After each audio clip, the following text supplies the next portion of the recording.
Hello, dear viewers. Support me by subscribing to my channel and share my video if you like it. And also, make sure you comment your thoughts. Now let's start the video. Deliana sighs contentedly as she lets the warm water ease the oozing aches of her entire body. Contrary to popular belief, ruling is stressful and eats a large amount of chunk of personal time. There's a good reason why Deliana never took the position as Minister of Magic for England, despite the countless times that it was offered to her. She liked her freedom without the binds of bureaucracy. Thank you very much, Rivendell Hot Springs. In this new world, however, being in power is different, and so is bureaucracy. Here, as a noble, you are answerable to yourself only and the king. As long as you do not overstep your bounds in terms of loyalty, one can pretty much do whatever you want. For Deliana, it is the perfect balance. She can enjoy her freedom to the fullest, but at the same time still have a sense of purpose in life that can give her direction and keep her grounded. Plus, it's not as if she's going to agree with the current norm of this world. When she commissioned Rivendell, she made sure to put into it the specifics that it would have a proper sewer, restrooms, and bathtubs that can live up to its modern-day counterparts. Of course, the green men being the green men, the idiots, thanks to their goddess worship of her, took it to another level. The bath walls are crystallized with a combination of glass and silver-colored Delianite, and the basins are solid gold. They put it into a literal sense. The term Lannisters shit gold, or in this case, Deliana shits on gold. The bathtub of marble she requested were also supersized. Instead of the marble large bathtub, she gets instead an open house gazebo at the top part of Rivendell. No one should see their goddess naked, with a large built-in pool that could fit 20 people easy. Deliana is just thankful that they managed to install faucets with an inbuilt rune for temperature adjustment and made of carved marble women holding basins of all things. Else she might have overpaid whoever is unlucky enough assigned to lug all the water from the ground to up here. Worse, when she asked them why they made it so shamelessly pricey and ornate, they simply look at her as if she's dumb and has grown a second head. She stopped trying to understand them then. Lord Victor can put them in the line when they get a little bit too over-enthusiastic in their service for her. Even those who aspire to greatness, after all, need a break every now and then. There's just one problem. The bathtub, or rather pool, to be more accurate, is where Deliana is right now. The steaming water erasing the feel of cold air that wafts over the transparent curtains of the open house archways. She has just finished touring the homesteads of the inner lands of Rivendell, checking on their defenses and construction progress. Her system of bureaucracy entrusts a lot to the mayors and the different officials she entrusts, making her work almost non-existent. It is a more efficient way of ruling with capable and trusted officials. Loyalty potions cough 2x and gives her time to focus on other projects. Currently, though, she is taking a small break here at her tub, aka pool. Maul, why are you wearing eye coverings here? Lady Deliana, the very confused voice of Marcella. Judging from the hums of the other occupants inside the tub, they are in complete agreement with the Princess of the Realm, who is staring at the white towel covering her eyes. Suffice it to say that after Deliana declares that she would be spending some quality time on the pool, the rest of her wards promptly invited themselves, also seeing that it would be fun to spend some quality time together without their duties. If Deliana is a normal girl, it would be no biggie of an issue. However, she is Harry Potter the Great Reborn. In every sense of the way she is still him, only gender flipped, his interests are still her interests. That's why she very seldom wore dresses in this life, swimming with naked girls twice below his age before she got flip-flopped in this world. It is a disaster. This is my choice of attire, ladies. Please do try and enjoy yourselves and leave me on my own devices, replies Deliana, trying not to sweat drop as she can feel 4 pairs of eyes staring at her despite the coverings. Deliana doesn't remember how she got dragged here against her better judgment. But Emilia, Rhaenys, Marcella, and her concubine, Yasmina, successfully managed to bring her here naked in the water. Of course, emergency cases require emergency actions. Thus, the eye covers. Augie checks, Marcella is now 8 years old, despite looking 13, and Ray is 7, looking 12. Thanks to the aging potion, only Yasmina and Emilia refused the potion, seeing that Emilia is already comfortable with her body and her current age, and Yasmina wants to serve as she is. All in all, the former 3 looks almost mature in Westeros standards, including herself. If she has little Harry right now, she would be in deep trouble. Thank whatever deities she is, Deliana. My lady, you are being silly. We are all women here, Emilia speaks out with an amused tone. You're missing the view very much, with that eye covers of yours. I've seen the view beforehand, no need for me to see it, Deliana rebuffs. There is not a chance that she would dare take off the eye coverings. It is almost surprising that it has already been another year since the false winter. Time does fly so fast, she thinks to herself. The bandit raids continue to be a nuisance, and Draco, former dragon shit, is working night and day to train the Blackguard, now named Unsullied, up to par with his standards. The balding, scarred young man seems to take the rather profound presence of the bandits to be an insult to his very self, with how zealous he seems to be.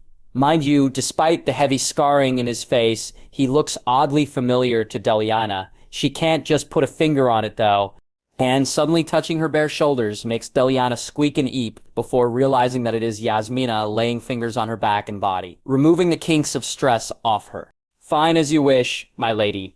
You're a killjoy, though, Rainey says, earning her a raspberry from Deliana. The girl is avid on watching at the pensive and rather takes some of the sayings and mannerisms of the movies stored there. It's understandable, my lady. We are all busy, one way or another, and you are lady of Rivendell and all its lands. It would be understandable that your time would be in high demand, says Emilia. Tell me about you girls, though. How are all of you? Deliana asks, turning at the hubbub of their voices. I'm sorry my duties have taken up a lot of my time, and I haven't been able to spend as much time as I want with you all. Still, it's not fair for all of you, especially you. Princess Marcella. Fine, Sella. Since it is your purpose, after all, to learn under me, I do apologize for my lack of regard in that matter. Cella. Oh, no. There's no need for you to personally tutor me like a little girl. Delia, the Golden Princess, replies. I've already learned a lot, and that I peruse so much of your library. My tutors, after all, continue to educate me about my responsibilities as Princess of the Realm. Alongside those subjects taught to me by the Green Men, that is norm here at your schools. I've also been following Lady Emilia when she does her rounds. I see, and what are your reflections so far, Sella? Deliana asks curiously, remembering very well not to involuntarily take off her eye coverings as she turns at Marcella's direction. She wants to see the people and how things work, my lady, the cousin of Lord Victor says when Deliana turns her head at her direction. We mostly explore the towns and the inner homestead, so other than the usual natives of Essos who do not bow, we have little to no trouble. The people are very well cared for? Sorry, Delia. Even with her eye covers on, Deliana can almost imagine the golden-haired girl turning cherry red at the chastisement. The people are very cared for. Is that a question or a statement? According to my studies, it's... Deliana's eyebrows inside her patch raises as she hears someone vaguely whispering, and it does not take a genius to know who will aid Marcella shamelessly. And do you understand why I am doing it? You must have noticed by now that not many lords and ladies of the Westeros make an effort towards their small folk. Due to the ratio of the lords and ladies, Delita, the small folk outnumber us, and they work our fields and mines, providing for us the money for our lands, answers Marcella quite proudly. Bravo! And did you thought of all of that all by your own, Sella? Deliana asks. And there it is, sweet darling Marcella cannot lie to save her life. She would have made a wonderful Stark if she is born a Northerner. Delian thinks to herself, amusedly. Don't ever change Sella. Sorry, she whispers, making Deliana give off a completely fake sigh of exasperation. Yes, Delia, the adorable squeak answers, making Deliana nod in response. Do try to study more, and spend less time poking over the Pensieve. Oh yes, there's the spot. Deliana gasps in pleasure, as the skilled hands of Yasmina finds the small of her back, firm fingers massaging the sore spots that accumulated there, thanks to riding on the saddle all day long. And since our dear Rainey's is so eager to help out Marcella, Fine, Sella. Why don't you tell us how much progress are you making with your skills by the blade? Deliana asks with an eye roll at Marcella's interruption. Mumble? Excuse me, what was that? It is Emilia who asks. It's going well, my lady, the small voice of Rainey's answers. Deliana almost rolls her eyes at that. Put the Dornish girl at the training yard and she is a different person altogether compared to right now. She might never admit it, but the damage caused by her repeated death have made the girl rather clingy to the people she cares about. Unfortunately, that clinginess has a side effect of her being afraid of disappointing them in fear that they will all leave her. Well, my foot, you are almost the sword of the morning, reborn. Amelia praises with a splash of water that earns her giggles from the two. Don't let her humbleness deceive you. My lady, I see her defeat 5 men dual-wielding with practiced swords. I only listen to my instincts, my lady, and they are taking it easy on me, Rhaenys rebuffs. It's not. I saw that fight of yours yesterday. They are not taking it easy on you, Ray. Myrcella now joins the queue, making Rhaenys splutter even more in embarrassment, as she tries to make denials. Liliana just smiles as she can feel Yasmina's hands, now washing her hair at the back. This is her life, surrounded with friends, family, and at peace. She might be an overgrown, proud person who loves grandeur, but moments like this today, listening to Amelia and Myrcella embarrassed to hell and back, and obviously red-faced Rhaenys, it is not so bad. Road to Derry, Outer Rivendell territories. Victor can't help the smile of satisfaction that appears on his aged face as he rides through the forests of Derry. Things are slowly starting to get into their favor ever since the past year. Sure, they're still besieged by constant bandit raids that is stupid enough not to learn the small fact that so far none of their fellows have yet succeeded on attempting a crossing and get back alive. Their actions of nuisance, however, keep on prompting Draco into stamping out the incursions with Blackguard patrols like weeds. The former Unsullied might not be bred for this hit-and-run tactics, but they certainly adapt, their pride not asking for anything less. No wannabe thief or bandit ever escaped the patrols once they are unlucky enough to be sighted.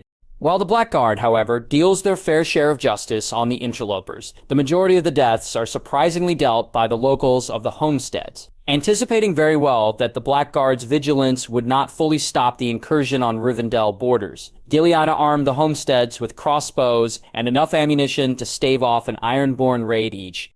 The would-be thieves and robbers found out the hard way that it is a bad idea to recklessly charge farms when its farmers are armed to the teeth with armor-piercing bolts. It does not help that the trained volunteers at each homestead are eager to prove their mettle in training. In the span of months, experienced veterans are now present at the homesteads near the borders of Rivendell. Of course, with the advent of the rather large amount of scum trying to cross the rivers, volunteers of bounty hunters are making a killing, literally as more heads are deposited at the guild and money changes hands.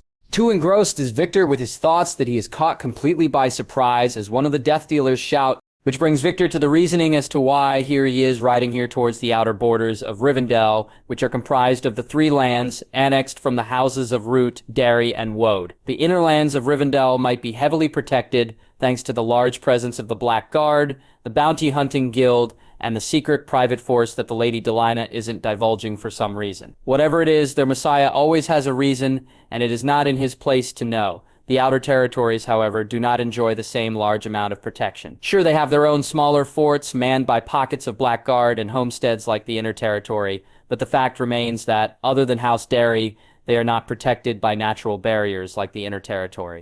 Victor is specifically here to check on them. Last he heard, a rather large, sizable force of bandits have gathered around someone named Scar, and are moving a force of almost 100 louts to the farther homesteads. Victor is here to relocate the smaller ones to the larger dwellings. Some overconfident farmer might protest until leaving his home, otherwise in a false sense of overconfidence that would get not only him but also his family killed. At least if they are with the larger homesteads. That means strength in numbers, and even 100 bandits would be easy pickings for the highly defended homes.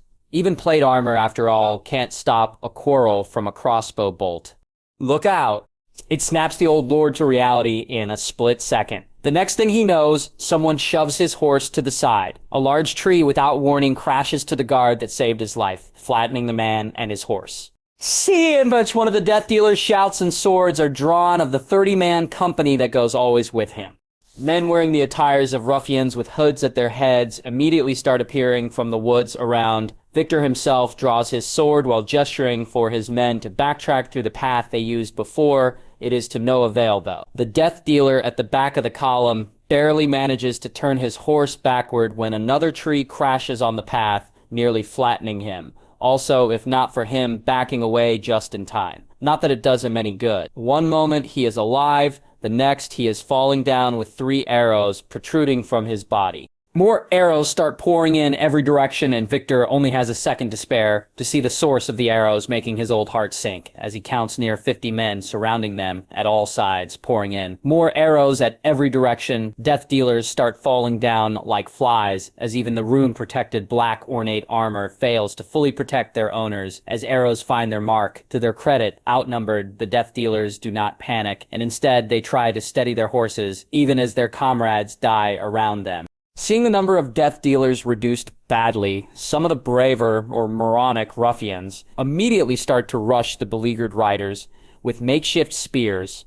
One makes a direct beeline to the old castellan. Victor grits his teeth as he whacks his sword forward, cutting the man's face nearly in half as the momentum of his small charge prevents him from breaking. Regaining his balance despite the bucking horse, Victor pierces another trying to catch him off guard at the side before a small backtrack canter of his horse allows him to skewer one who is using a mace to knock down the horse of one of the death dealers. Unfortunately, arrows continue to fall, and Victor is nearly thrown off as his horse panics, rearing its front forward, forcing the castellan to hold to the reins with one hand for dear life. He barely manages to see another ruffian charging towards her, using a spear like a club. Off balance completely, Victor blocks with his sword, only to be thrown off his horse from the strength of the blow. The impact force on the ground makes him see white, and his sword flies away from his hand. That is all the ruffian needs to plant his spear straight at Lord Victor's chest, pinning him to the ground. Already he knows that he is a dead man waiting as he can feel his heart straining and failing to beat,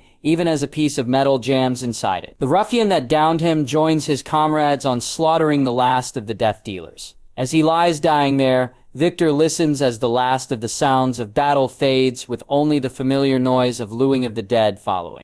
They have lost. As his vision slowly fades, though, he does not fail seeing the shadows of large amount of men passing by. His blood boils, though, as he can see the familiar banners of Root, Derry, and Woad among them. Traitors! His mind roars in anger at the sight. His lady Deliana saved them from their troubles, and this is the thanks she gets. If he is not dying on the spot, he might have ran them through with his sword. As everything starts to finally go dark for him, though, a middle-aged man with a balding head kneels at his side with a stern expression. His surcoat is a striding huntsman on a green field. The Father's justice, he simply says, before a sharp pain at Victor's neck makes itself known, and the Lord Castellan of Rivendell passes away. Thunder booms like the very vengeance of the gods. Outside, lightning cracks as if the storm gods themselves are displaying their power to the drowned god of the seas. No matter the tempest or the gales, Dragonstone stands firm like an immovable stone sentry, just like the countenance of its current lord. Dragonstone, Stormlands. He has tried everything, every maester, every wood witch, every charlatan, and half-bit healer has been called, all for the purpose of treating his daughter. Many tried, many failed. Grayscale, the slow death it is called, the useless maesters that attended his daughter, told him to accept the inevitable and give the Father's mercy. Any lord might have caved, might have listened, might have given to the temptation of failure. Not Stannis. Unbending and proud as the fortress he lives in, he knows his duty as a father to his child. Thus he holds on against hope, giving every chance, every aspect of knowledge that his daughter will survive. Now that chance is given, new hope for a cloaked man in gray and white appears in the middle of one of the strongest thunderstorms to date that happen outside. His wet hood covering everything of his face, a vial he presented to him, a vial of gold holding what seems to be liquid fire. Stannis gives him access. What is he to lose? Imagine his surprise when the golden fire burns away, the grayscale burns away the curse that holds his blood captive. When Stannis asks where he is from, or what is his name, he merely smiles behind that hood of his before answering. The Hidden Ones serve the lady. The God's Eye, an entire map of the Riverlands crafted on a large table, acting like the Marauder's map. It is one of Rivendell's main secrets, and designed personally by Deliana in order to observe the comings and goings around her domain. It is placed at the main house in the side of the meeting hall. The war room, it is called, containing everything that might be needed for planning and preparation of logistics at the worst of the worst. Normally, it is never used and would have been gathering dust if not for the green men assigned here to keep it maintained. Right now, however, the war room is full and filled with activity as the threat to Rivendell and its territories are shown on the map. Currently present on the war room is, of course, Deliana, the Lady of Rivendell, Draco, or Dragon Shit, with his senior captains of the Blackguard, Julius, head of the Bounty Hunting Guild, Sarah John, the representative of the Knights sworn at Harrenhal, Lady Amelia, the new elevated Castellan of Rivendell, Marcus, the new Elder of the Green Men, and acting also as head of the Messenger Corps, and finally, Captain Apo of the still unnamed bastard Heavy Cavalry, finishing the last touches of their training. So, we are facing 3 armies all around us, and we just lost our Lord Castellan, says Draco, looking at the painted table where 3 large, immense dots are moving. Deliana just wordlessly nods. One can clearly see at the table the large amounts of red color are moving. Unlike the original Marauders map, the God's Eye is heavily inspired by Muggle futuristic satellite tracking. Instead of showing names, it has settings and can be zoomed in and out in an area to specifically show terrain more clearly. It also has a peacetime and wartime option, which the latter is being applied currently. I will kill them all. I swear by the old gods. I will kill them all, growls Amelia, making Deliana mentally sigh. The young woman has not taken well the death of her uncle. No surprises there. The Green Men, after all, are closely knit after living on the God's Eye for so long in isolation. Thankfully, she has finally finished with the shock and mourning phase and is currently hungry for blood, one that Deliana plans to give her as much as she can. The death of Victor caught everyone by surprise, including her. Deliana, of course, mentally cursed herself. She has always expected that the declaration of Rivendell to the old gods would be met with outrage and no small amount of disapproval. However, she has let her guard down. Years of continuing success and victories ever since she walked this new world have made Deliana less cautious and vigilant that she opt to be. There's also the fact that her character is also heavily influenced by the culture of her previous life. Back at the 21st century, arguments about religion tend to be not that serious of a case, with the worst being the odd brawl on the streets with a lot of lingering resentment. Here, everything can be taken in an offense. Grudges and battles have been made during the centuries just because someone farted wrongly in a lord's house where he shouldn't have. Is it really a surprise that they go against her with armies because she declares different from their usual norm of beliefs? This world has seen the merchant side of her. It has also seen the kind and the leader part of her. What it does not see yet, though, is the Aurora, the bane of Dark Lords part of her. The one that is cold, calculating, and without mercy to those who would dare to even think of hurting her or her family. The army from the Reach and the Vale is the largest and the closest of all, and provide the greatest danger in numbers alone, hums Draco, looking at the map down southeast, where the coalition of forces being led by Randyll Tarly is approaching. 15,000 men, most of them knights, Sir John says darkly. To his credit, the sworn knight of Harrenhal, now Rivendell, does not show the slight amount of fear or panic. It would also include the levies of the traitors, assuming the people would follow them. Most of them won't, answers Amelia, still glaring at the moving group. Majority of the small folk that now call the outer territories of Rivendell are from Essos and are loyal to the Lady Deliana. Only those of the most devout would follow them. Maybe 2,000 levies at best will be added. That's 17,000 men, all in all, and that's not counting the armies from the Crownlands and the Riverlands coming from the south and the northwest. How many men can the Blackguard muster, Lord Draco? Sir John asks, looking at the silent soldier standing like a statue. If we include the trainees, 10,000 at best, how many are coming from the other 2 sides of Rivendell? The Blackguard general asks, from the Riverlands, I don't know, 5,000, maybe 6. Damn Brackens, rallied the houses, growls the knight. Another 7,000 are from the Crownlands. Not surprising. It is the closest to King's Landing and the one where the Septons have the highest influence other than the Reach. So we have what, 28 17,000 men converging from us on all three sides. Where did they even get the finances to arm and feed them? Grumbles Julius. You will be surprised by how unreasonable religion and belief can change a man, mutters Deliana darkly. It doesn't matter where they get their funding at the moment. What we need to do now is to discuss what shall we do now. We have at most maybe 15,000 soldiers, and that's with the levies included. Deliana mentally grimaced. It leaves a bad taste at her mouth to send a farmer wielding a pitchfork against heavily armored knights. As a lady of this land, however, it is expected of her, and she needs every bit of numbers advantage. I suggest we engage the forces from the Reach first, points out Amelia at the large group currently moving steadily deeper into the outer villages of Rivendell. Out of all the forces heading our way, they have the largest, and that's not to mention it's Rindil Tarly, the renowned tactician leading them. It would be wise for us to put them out of commission as soon as possible.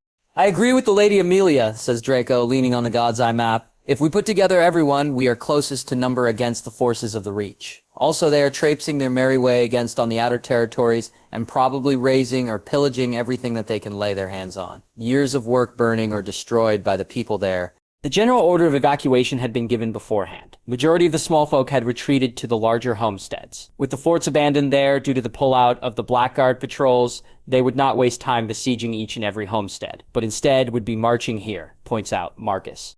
Do you think Fort Granger and Fort Ronald will hold while we deal with the Reachmen? Asks Captain Appo, eyes focusing on the two forts that would be the backbone against the invading Crownlands and Riverland forces.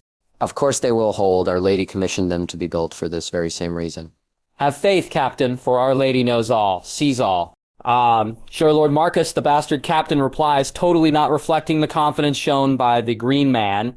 Deliana herself struggles to put down the urge to smack her own face with her palm. Lord Marcus is a lot younger compared to Lord Victor with double the zealotry and none of the guile. He is like a blunted hammer that is completely well-meaning but tends to be destructive if not handled and aimed properly. He seems to take it as a personal offense that some of the other leaders and citizens of Rivendell are not looking at Deliana in the same messianic awe that the Green Men looks at her. Still, Deliana glares at the large army of the Reach, marching confidently on the road. 17,000 men is a lot, and if she faced them head-on as they are now, it would be disastrous even if they win. Casualties will be at an all-time high, even with the famed discipline of the former Unsullied. They would also be facing against Randil Tarly, a man who can make battlefield decisions wisely. Someone according to Westerosi history is not to be taken lightly. Their army also needs to survive to face another 13,000 from both the Crownlands and the Riverlands. Magic is might, she whispers to herself, mentally. She's got a lot of it, and she's not afraid to use them in a discreet way. My lords and my lady. Deliana stands tall in front of them, catching all of their attention. I believe that it is time to show these invaders why our faith in the old gods is true and theirs are not. Westerlands, Casterly Rock, those idiots. Lord Kevin Lannister in front of him has to duck the porcelain jar that goes flying over his head to smash into the wall into 100 pieces. Is it that bad, brother? The younger Lannister asks, looking at his older brother, who is huffing and puffing like an enraged gorilla, his face red. For a split second, Tywin chooses not to answer his younger brother for being so dull as to not see the danger, but in the end chooses not to. Kevin, after all, is one of his most trusted, and he needs to be made aware, lest he fell also for the foolishness that is currently marching towards Rivendell. Worse than I thought, he answers with a growl that is almost as dangerous as the sigil of his house. The High Septon has declared a pagan insurrection and have called for loyal defenders of the realm to his inquisitors charged with the commanding of the Holy Army to burn Rivendell to ashes. Inquisitor! Inquisitor! Inquisitor! Wait, isn't that fat Septon barging into the main hall yesterday calling himself an inquisitor? Yes, says Tywin, sitting comfortably on his chair once more. Long story short, one of the so-called inquisitors of the faith have marched into Casterly Rock as if he owns the place and literally demands that Tywin obey the command of the gods and summon his levies to aid the Holy Army on salting the lands of Rivendell clean. Oh, the fat moron also demanded from him that he finance the entire bloody campaign himself. Said Inquisitor is currently enjoying the tender touch of Sargrigar Clegane and Tywin's interrogators as to the plans of the faith. Suffice it to say that Tywin isn't pleased with the results he gets. So, what do you plan to do, Tywin? What I plan. Tywin takes a drink from the cup of wine at his table before leaning back on his chair. I am going to nip this problem in the bud and show them why I am known as the king without the crown. The North Winterfell. Eddard Stark sighs as he closes, rolls the letter handed to him. So what do we do? Howland Reed asks beside him. The short man have traveled here personally with 15 retainers, carrying a letter of recruitment by an inquisitor stupid enough to try and brave the bogs of the swamps, defending the passage north. Apparently he believes that the Seven would protect him from the dangerous lizard lions that calls the swamps their homes. The Cranagan had found him screaming his lungs out with no eyes and with a torn arm and leg as 3 lizard lions ate him alive. After salvaging what they could after the lizard lions had their fill, they found the letter currently being rolled by Ned. It has barely been a year, my friend, and now another war? Ned mumbles more to himself than with Howland, who wordlessly sits beside him. It could have been us. They've been declaring war too. You know, points out the Cranoman. Without Moat Callan or the natural defense of the swamps, then yes, it would have been us, agrees Ned. The question though, Ned, is what do we plan to do with this piece of information? Howland Reed says he is one of the few that tends to not call Ned his title due to their shared experiences and secrets. There has never been a war about belief ever since the Andals arrived at Westeros and took down the weirwood trees down south. Are you suggesting that we aid the Lady Daliana of Rivendell Howland? Asks Ned, looking at the Cranoman, who only nods silently before saying, it would be a wise course of action, Ned. Not only do the lands of Rivendell feed the entirety of the North after all, but they do so fairly. This is the first winter, no matter how short that Greywater watch has seen a galleon at our storage at the end of winter. After those supplies of rice and meat you have rotated at the North, Ned. If the North lose Rivendell, we lose our main food supply. That would not drain us all of our funds. We'd be going against Tully forces, though, points out Ned. Cat would not be happy that we'd be going against the forces of her family. Plus, the North is still recovering from the harsh winter, and the last thing on my bannermen's heads right now is going to war. Plus, even if we decide to, the moment we finished mustering the levies, Rivendell would be in ruins. I never said that the entirety of the North be involved, Ned. I suggest that we send a force large enough to put a dent on the Southerners, but at the same time small enough they must have access also to the eastern part of the sea where they can travel via the longboats that Rivendell oh so gladly gifted to the Manderleys. Ned mauls about it. Now that Howland points it out, it does hold merit. It does helps the North on the long run, and it would also improve Rivendell-North relations. It's a bonus since the faith of the old gods would also be appeased. Thankfully, Ned does know of a certain strong house in the North that needs prestige badly for its newly elevated underage lord, and also has access to the sea. I think I've just got the answer for your suggestion, Howland. Ned smiles, feeling satisfied of a solution for the problem down south. Riverrun. Edmure unhappily nurses the drink off his goblet. Currently, he feels nothing more than the most hated person at Riverrun. His father had once more collapsed after shouting at him angrily for giving the command of their vassals to the Inquisitor that visited here. What is he supposed to do? It's not as if he can go against the very will of the gods.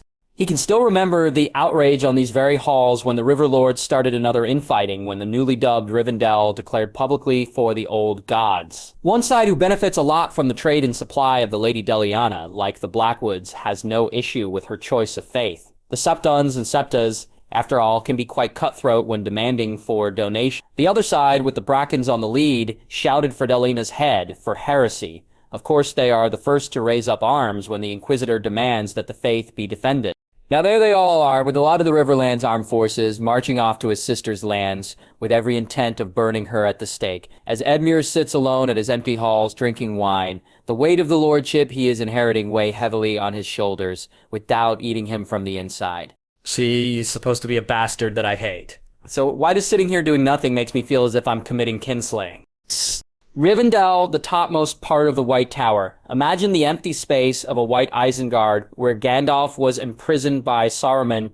Marcella never has been afraid of heights after living at the Red Keep for so long. Here right now, though, at the top of the White Tower of Rivendell, the highest structure atop the hill where Rivendell is perched, Marcella is not ashamed to admit that she is deathly afraid of the height where she is in right now, especially since the edges has no railings of whatsoever kind. Judging with Rhaenys, Yasmina and Amelia keeping close to the center of the pentagram shape of the tower as much as possible. The others also agree with her concerns of falling off the edge. They are the only ones, after all, invited here as witnesses by Deliana as she connects with the gods. Myrcella, of course, knows the trouble that is slowly approaching Rivendell. Deliana has offered that she return to the Red Keep, which she fervently refused. The last thing that she wants is to leave Rhea, Deliana, and the people that she has come to care for here. She also knows that if she returns to that viper pit, she would never leave and would forever be on the tender mercies of her brother's cruelty. Thus she stays here and stands as she watches Deliana stand at the very edge of the cliff, overlooking the land southeast. The moon shines brightly at the sky, bathing the entire land in a glow of silver and white. Deliana herself gleams in her matching white shirt and pants, her black hair standing out on the ethereal sight. Myrcella watches silently as Deliana cuts her palm with a knife, crimson blood flowing in the air, literally. Others might have screamed in terror at the unnatural scene, but Myrcella says nothing as she watches with amazement, something supernatural happening as more and more blood flows in the air before circling around Deliana's wounded palm like beads of water. The arm that connects with the palm raises up, direction towards the Reach, where the majority of the army is coming. My home is threatened. Hear my plea. Hear, oh gods of old, heed my call. Darkness has come. Protect us! Man the boundaries. Do your duty to the mistress of the end. Pirto Molokolata. For a split second, Myrcella does not feel anything as the blood disappears into thin air. Simply, it seems that the very air remains silent. She is about to ask what is going on when everything changes. A terrible scream follows, not the scream of terror, but one of anger and madness reaching past the soul and spirit and awakening the very fear of any living being deep inside. Below she can see the residents of Hold's Hamlet clutching their ears as the scream continues like a banshee wail. It goes on and on and on for the entirety of almost 10 minutes before slowly fading into silence. What is that? Myrcella gasps from where she has fallen into her knees, even as small tracts of blood from her ears oozed. Deliana only kneels towards her with a different light of coldness to her eyes that Myrcella has never seen before. That princess is the old gods answering my call and giving our reachers an unsuspecting surprise. The southeast, 5 kilometers of the border of Rivendell and the Reach territories. Silence. Deep abiding silence. That is what greets the army from the Reach and the Vale. The moment they entered Rivendell territory, the outriders that Randall has sent ahead returns with the news that the large homesteads are completely abandoned, and so are the forts. Thus, the 17,000 army that he leads marches uneasily on unfamiliar lands with no one to fight off, something that they have not expected to happen. Randyll Tarly personally does not approve of this march of theirs. This is a problem of the faith, after all, and as an experienced and professional soldier, he has seen more times than one how dogma and religion can make men completely unreasonable. Already it is affecting the army that he is leading. While Randyll leads the army, after all, the real power comes from Inquisitor Holland, the messenger of the gods, as he so aptly calls himself. He completely ignores his suggestion that they make a forced march to the inner territories of Rivendell and put down the insurrection quick and fast before they can muster enough of a force to fight against them. Instead, the obese Inquisitor is making pit stops on the abandoned homesteads and forts, completely wasting time by ordering the army around to make statues and carvings of the Seven, which they hung or leave behind. The delays makes Randyll Tarly gird his teeth. These forced stops would enable their enemy to assemble an army, which would cause a lot of dead men. Battle might be glorious in songs, but for him who has seen it more time than he can count, Randyll Tarly knows that the dead cannot celebrate the victory of the living. The only reason that he does not blow a gasket is because majority of his forces are knights. It is not actually quite surprising. The knights of Westeros, with the exception of a complete few, are sworn the name of the Seven. Thus, when the High Septon called for their oaths, many answered, plus many of them are green and yearn for the glory of battle and slaughter to put something on their belt of deeds. For Randyll Tarly, it is easy for him to answer the call. While he has no issue with the old gods of the North, the Inquisition that the faith demands require Randyll to answer. House Tarly has been a martial house that stretches back for generations. They have always answered the call to battle or war when their oaths demand it. Randyll would not be the first to break faith, no matter how moronic the reasoning or the leadership is. That may be the reason as to why he didn't spear Mace Tyrell after the oath claimed Randyll Tarly's victory against Robert Baratheon as his own. Move out! Inquisitor's voice might have sounded impressive, if not for the rather nasally voice it holds. Randyll follows silently behind.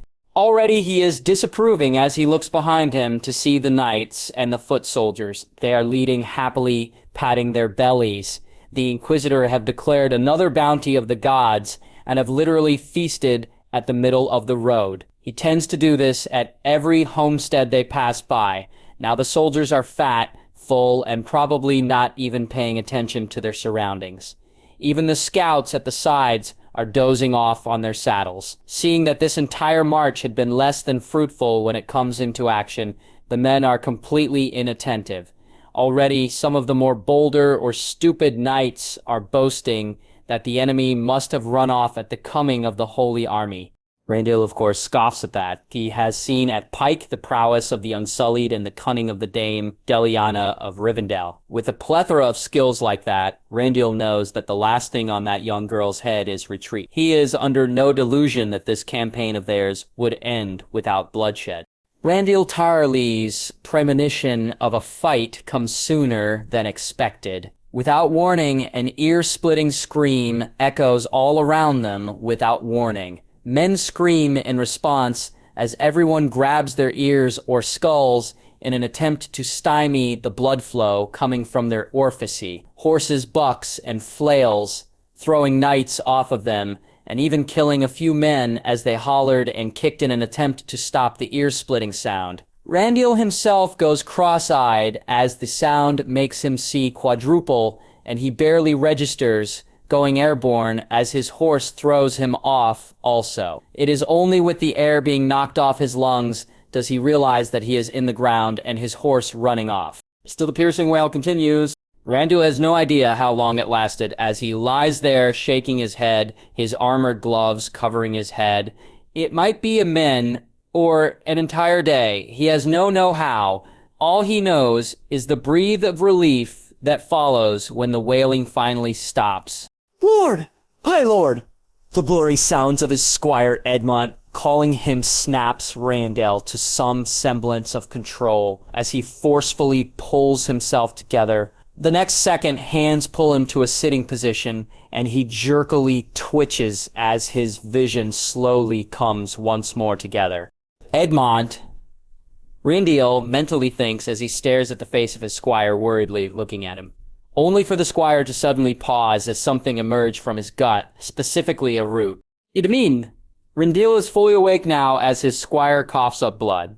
I'm my lord, the 15-year-old squire coughs once, twice in blood, screaming for a second before being literally ripped into 5 different pieces from the inside out.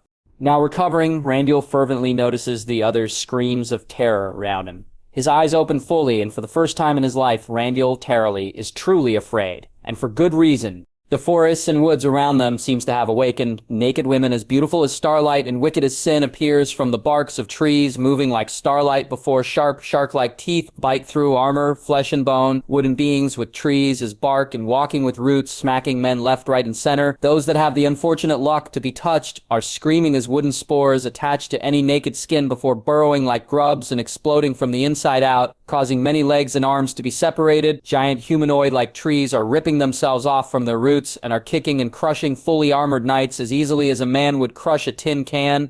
It is total anarchy. The entire marching line has been thrown into full disarray. Thanks to that hideous scream, now the unnatural beings are pouring out all over like ants and taking advantage of the till-frazzled men of the Reach and the Vale.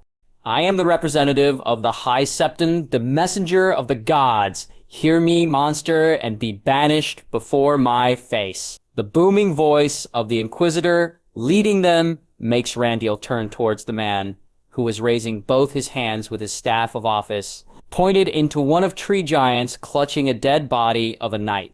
"What is that fool doing?" Randall mutters beneath his breath as the man smacks the foot of the giant walking tree with his staff. He might be an ass, but he is still part of the army after all.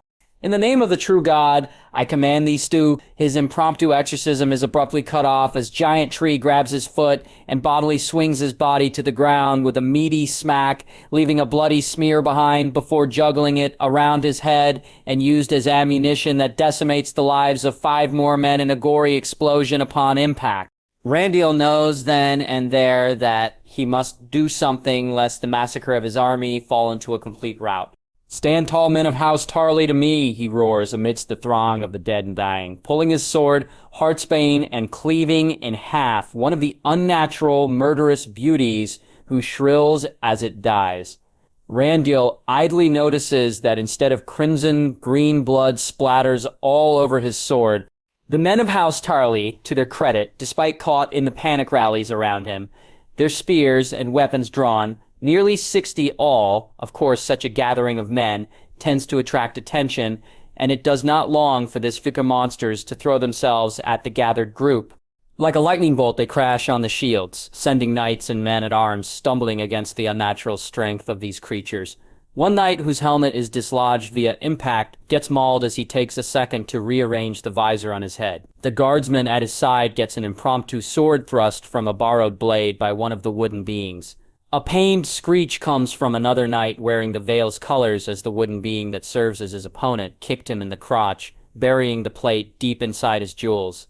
Around Randall, more fights and duels are occurring. One soldier tries to duel one of the pale beauties with his short sword against elongated claws. He lasts only with 2 feeble strikes before the monster in human flesh bitch slaps him, removing half his face off his head. Beside him, his companion, which tries to rush the unguarded back of his killer with an axe, gets jumped at by one of the wooden constructs and is promptly punched to death on the ground.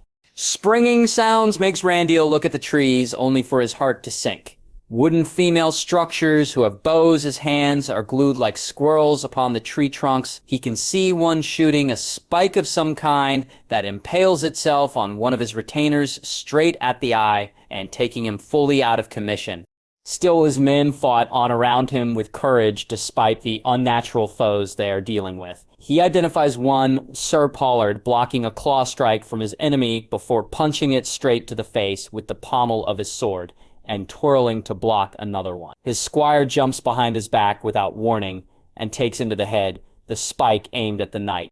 Despite their courage, bravery, and ferociousness against the monsters that Seven only knows what, it is clear to Randall that they are heavily outmatched. A punch from one of the giant trees flattens the ballistae that a siege crew has successfully manned. Those damn white witches are fluidly gliding over the battlefield like dancers cutting through unwary men's throats from behind with either their claws and teeth. The spikes from above continue raining down with terrible accuracy against their adversaries down below. Knights fought bravely, fighting at the best of their efficiency. Still, it is painfully obvious that they are not at their best. Unhorsed, slipping and sliding on the mud, and without support from the lightly armored men at arms and levies, they are slowly being taken out faster than Randall can see. One trapped knight in the ground gets its head stomped on by a giant walking tree. Another fell thanks to the accurate shot of a spike via visor. One lucky knight, able to climb atop his horse, are cut down midway through his lance charge with a flying axe, courtesy of a flying axe. Another knight is brought down as one of those fluid women mauls him face first. His friend tries to help, only to have his back torn open by one of the walking bloody wooden structures. Randall is brought idly out of his thoughts as he is lifted bodily onto a horse by his men. He barely manages to bark out a command before one of the walking wood structures charges at him. Heartsbane springs forward, the Valyrian sword cutting through bark and straight into its chest that kills it immediately. His house's retainers are not idle. As more wooden beings rush towards him, they forms a half-circle of shield, blade, and armor that serves to support it. Even with the odds against them, they are able to hold the line barely. Sir Jason of the Vale, the leading knight that came there, are cutting and dicing one wooden structure after another with his own Valyrian sword, Talon's Feather. Valyrian still works against them, Randyll Tarly observes as he cuts through the arm of a wooden structure before promptly beheading midair one of the pale beauties that jumped him. Another tries to sneak at his back only to get a spear at its chest, courtesy of one of his retainers. Of course, said retainer is promptly judo punched by a giant tree, sending his head flying amid somewhere in the throng of dead and dying. All around him, the battle is continuing. One of the knights manages to pierce the hamstrings of a giant tree, making it fall to its knees, before another knight smashes it in the face with a broadsword, cutting off the lights off its eyes as it fell to the ground, dead. A peasant tries to fight off against another of the man-sized structures, only for the structure to trip him on his feet and start to kill him with his own pike. A knight like Randy, who managed to get atop his horse, is expertly hacking left and right, bringing cutting and damaging heads of anything that is not human. Men that trip and fall are given no chance, as the pale beauties maul them on the ground or be torn to pieces by the wooden structures. One knight is lucky enough only to fall on his knees, blocking the teeth aimed at his throat before introducing the face of the pale beauty to his armored knees, sending green blood everywhere. One of Randall's retainers fell pleading for mercy, only for the structure to strangle him with roots that serves as hands. His friend tries to aid him by charging with his sword, but the thing blocks it easily with its free hand before one of the pale beauties mauls him from behind and begins to bite his face off. Green and red blood intermingles as Knights hacks and slashes against supernatural strength, claws, and teeth. Heartsbane takes its fair share of souls, but Randyll can see that one by one his retainers are dying. One gets an axe at the face, 2 more dies thanks to the archers at the trunks, 5 more gets mauled by the pale beauties, and another is torn apart by roots. The rest he cannot fully see if they are either dead or still alive. A shriek at his side makes him turn to Sir Jason, shearing off a half of the head of one of the pale beauties, only before punching with his shield a wounded walking tree, sending it crashing on the ground. Dropping his shield, the Knight of the Vale raises Talon's feather, ready to cut off the head of the tree thing, only for a gnarled root to grab him in the neck from behind and bodily throws him at the ground, flat on his back. The knight frantically tries to get back on his feet, only for the bark monstrosity to whack him on the neck, cutting off nearly half of it off, Talon's feather falling off of the Valeman's cold hands. Bastard. Randyll Tarly roars at the death of the Valyrian sword wielder, urging his horse to charge forward, ready to impale Heartsbane to the tree figure. He never sees the spike that hits him in the chest, dead center. The last thing that Randyll sees as he is unhorsed for the second time during this entire march is one of pale beauties rushing over, maw open towards his direction before darkness finally claims him. Fort Ronald, primary defense of Rivendell facing the Riverlands. You have got to be kidding me, Commander Farsight. The charged fort commander of the base can't believe his eyes as he observes the holy army that came from the Riverlands. When General Draco assigned him less than 1,000 men to hold the fort, part of him wondered if his commander was testing his resolve and tactical acumen when dealing with the gods, accursed invaders. Now he understands why Commander Draco assigned him such low a force to hold this position with such strategic purpose. The morons are pathetically incompetent, or at least whomever it is that is leading them. When the 5,000 or so of the Riverlords and their armies arrived, Farsight has been expecting proper lines and formations like the ones that they are constantly drilled with before during his time as an Unsullied, now Blackguard. Instead, what he gets to see are groups of men milling around, looking extremely unsupervised, walking in ragged lines as they follow a palanquin in white, carrying a fat slop in ornate gold and black priestly robes. If his guest is right, then that must be the Inquisitor that is leading this holy army. The morons then, instead of securing their camp with pitches, stakes, or even a simple ditch, simply prepare their tents and then crawl on them to sleep. If he is any more inclined, Farsight might have charged with his men, and he guessed that he might have inflicted horrible damage to them. He holds his peace, though. Captain Draco had literally given him strict orders not to make an impromptu charge, whatever the cost. Farsight is only too happy to obey. Majority of the Blackguard assigned to him are green from training and are yet unblooded. Against this pathetic excuse of an army, though, he personally does not worry. He will take his 1,000 men against them any time if they manage to pull their act together, that is. Of the time they were given, they only managed to construct 1 trebuchet, and it is angling badly too for reasons unbeknownst to him. 2 days had passed, and the idiots only makes a half-baked attack once, and briefly at that, he didn't know what possessed them to do, so they have rigged together a sharpened tree trunk, towed by bulls as an improvised battering ram and pushed it towards the gate. Of course, crossbow bolts, iron ballistas, and the 3 trebuchets, pre-prepared beforehand, meets the charge. Due to majority of them being levies, hundreds died on the rush at the only bridge available.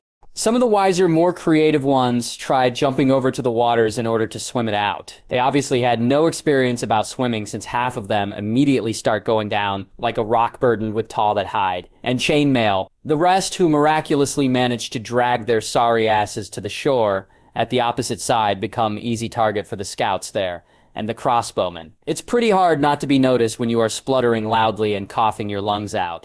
The attack on the gate, however, was a disaster. The 2 bulls pulling the makeshift siege weapon were killed easily. Whoever their commander were, obviously is not well versed in the art of war. Men instead carried the giant ram, which was not advisable, seeing that wielding hands on a giant tree trunk via carry was a completely bad idea. Hundreds died on the mad rush, and more times than one, the trunk was dropped on someone accidentally due to its carriers being put down by crossbow bolts. In the end, they did not even manage to attack the gate with the ram, thanks to the piles of bodies now decorating it. So, Ray, a parley had been called when they retreated in order for them to pick up their dead. The enemy lost almost 1,000 men, and another 1,000 or more wounded. The fort, on the other hand, lost only 3 blackguard, and another 50 with minor to major wounds.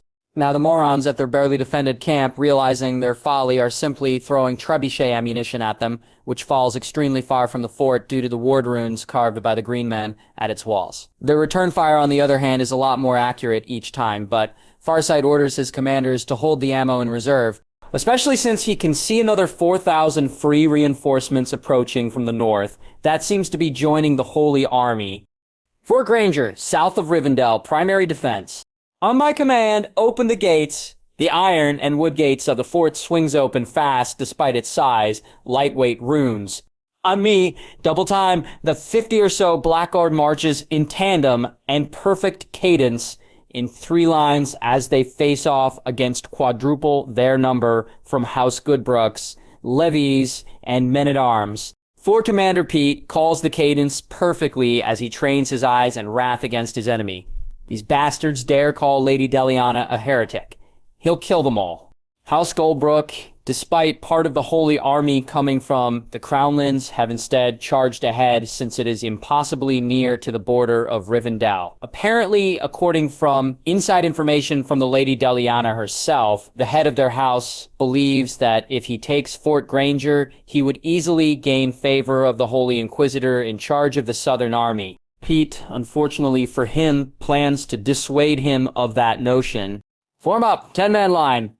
The now free line slowly reforms into a vertical 10-line formation, the jog never-breaking formation as their 350-man foe hollers and makes an impromptu wild charge at them. House Goodbrook does not fall to the count of one of the richer houses of the Riverlands, so other than their lord and his 5 personal retainers, the rest of his 350 fighting men charging wildly are all on foot. Shields, Pete shouts, as the jogging group in unison form their round shields forward. The jog is now less than a run, and more a fast walk, as they face unflinching their incoming foes.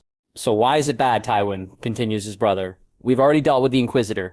I don't still see how it is bad, says Kevin. The problem is, Kevin, is that the Faith should never be given power, Tywin growls.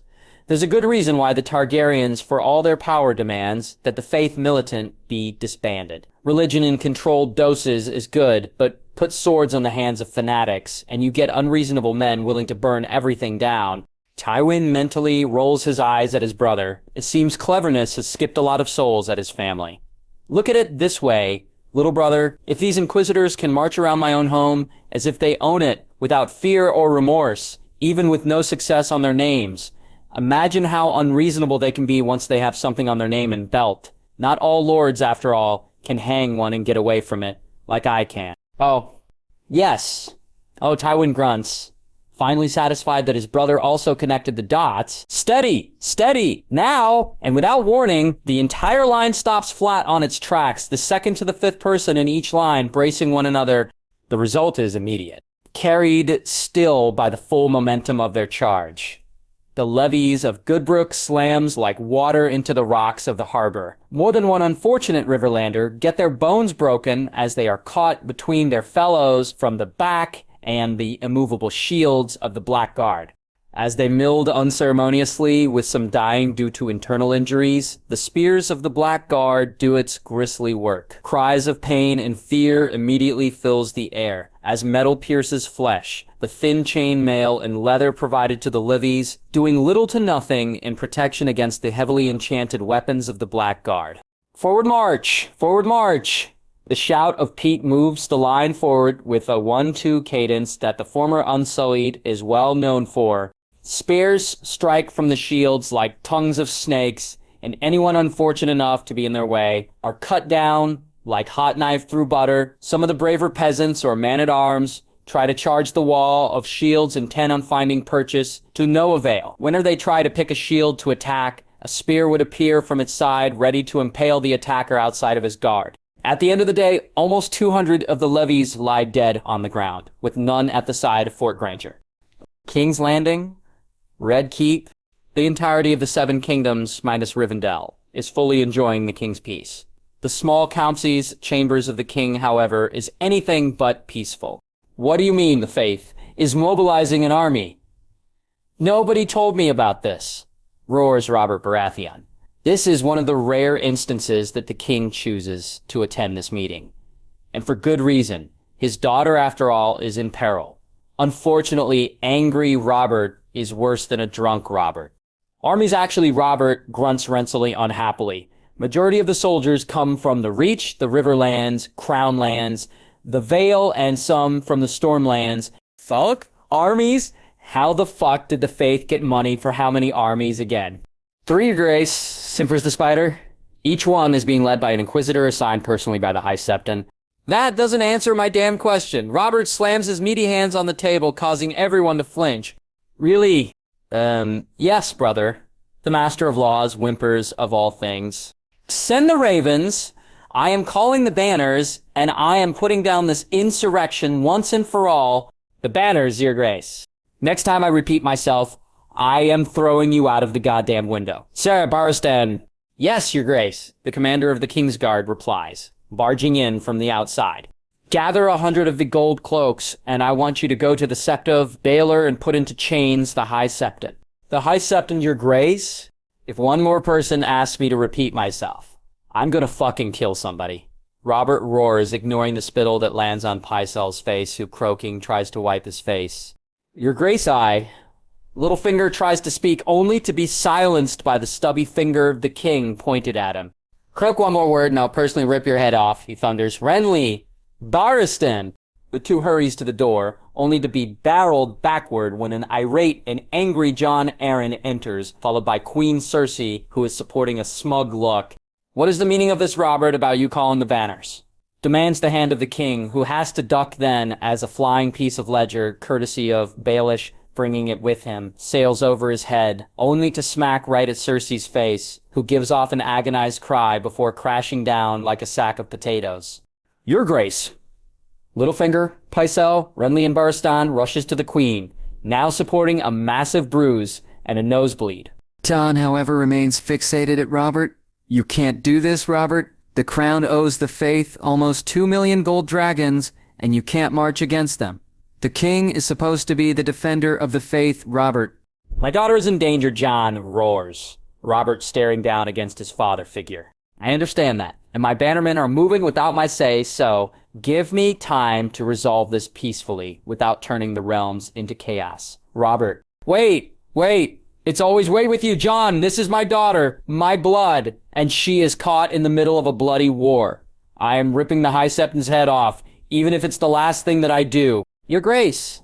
The barrel tone of Sir Mandon Moore stops the chaos of the council as everyone turns to the King's Guard, carrying a letter at his hand. Dark wings, dark words, Your Grace. Message from Sir Janos of the Gold Cloaks. The High Septon and his entire council have been assassinated. Right. Rivendell, main courtyard. Rhaenys would be lying if she says that she is not afraid. Last time she has ever been associated to war, no matter how remote said association is, she has been stabbed 100 times and died 1,000,000 deaths.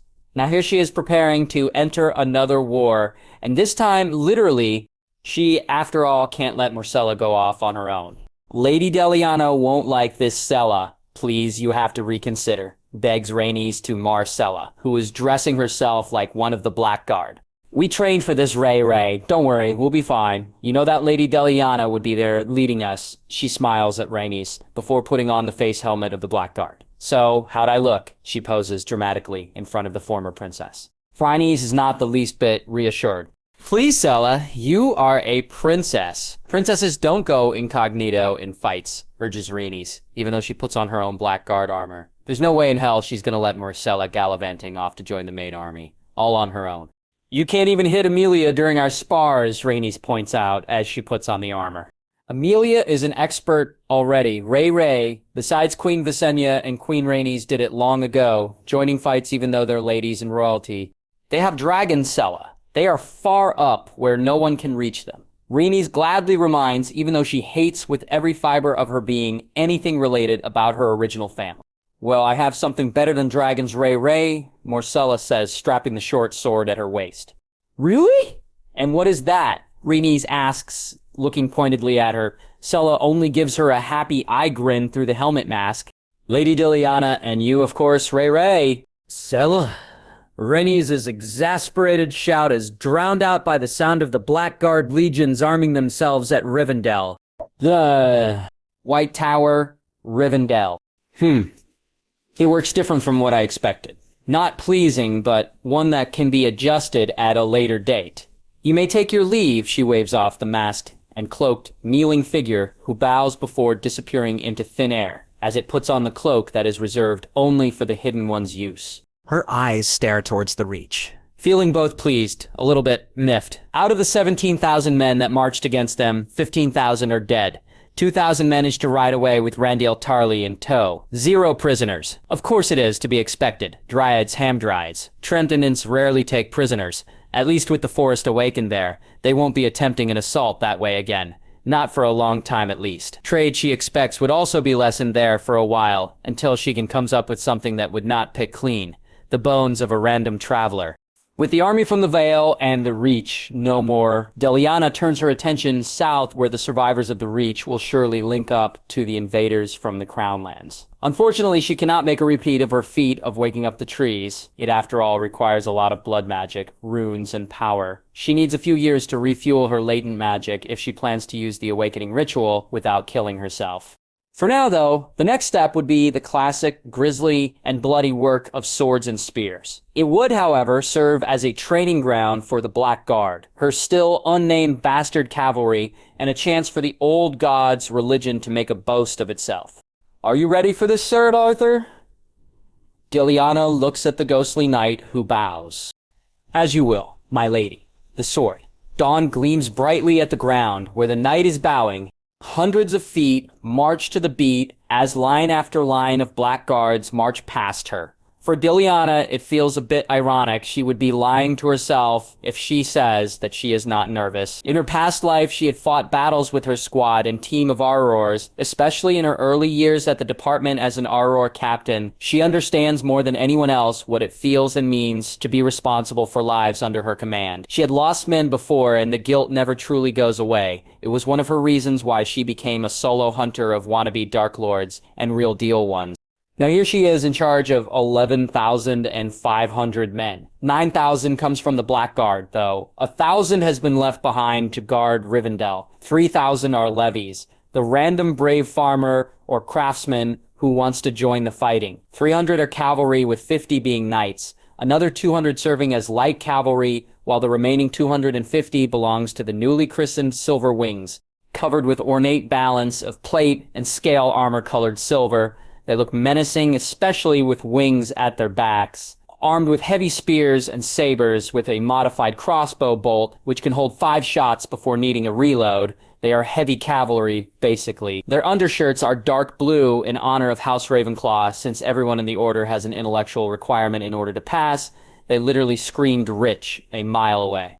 The new Order is heavily inspired by the winged hussars back at Earth.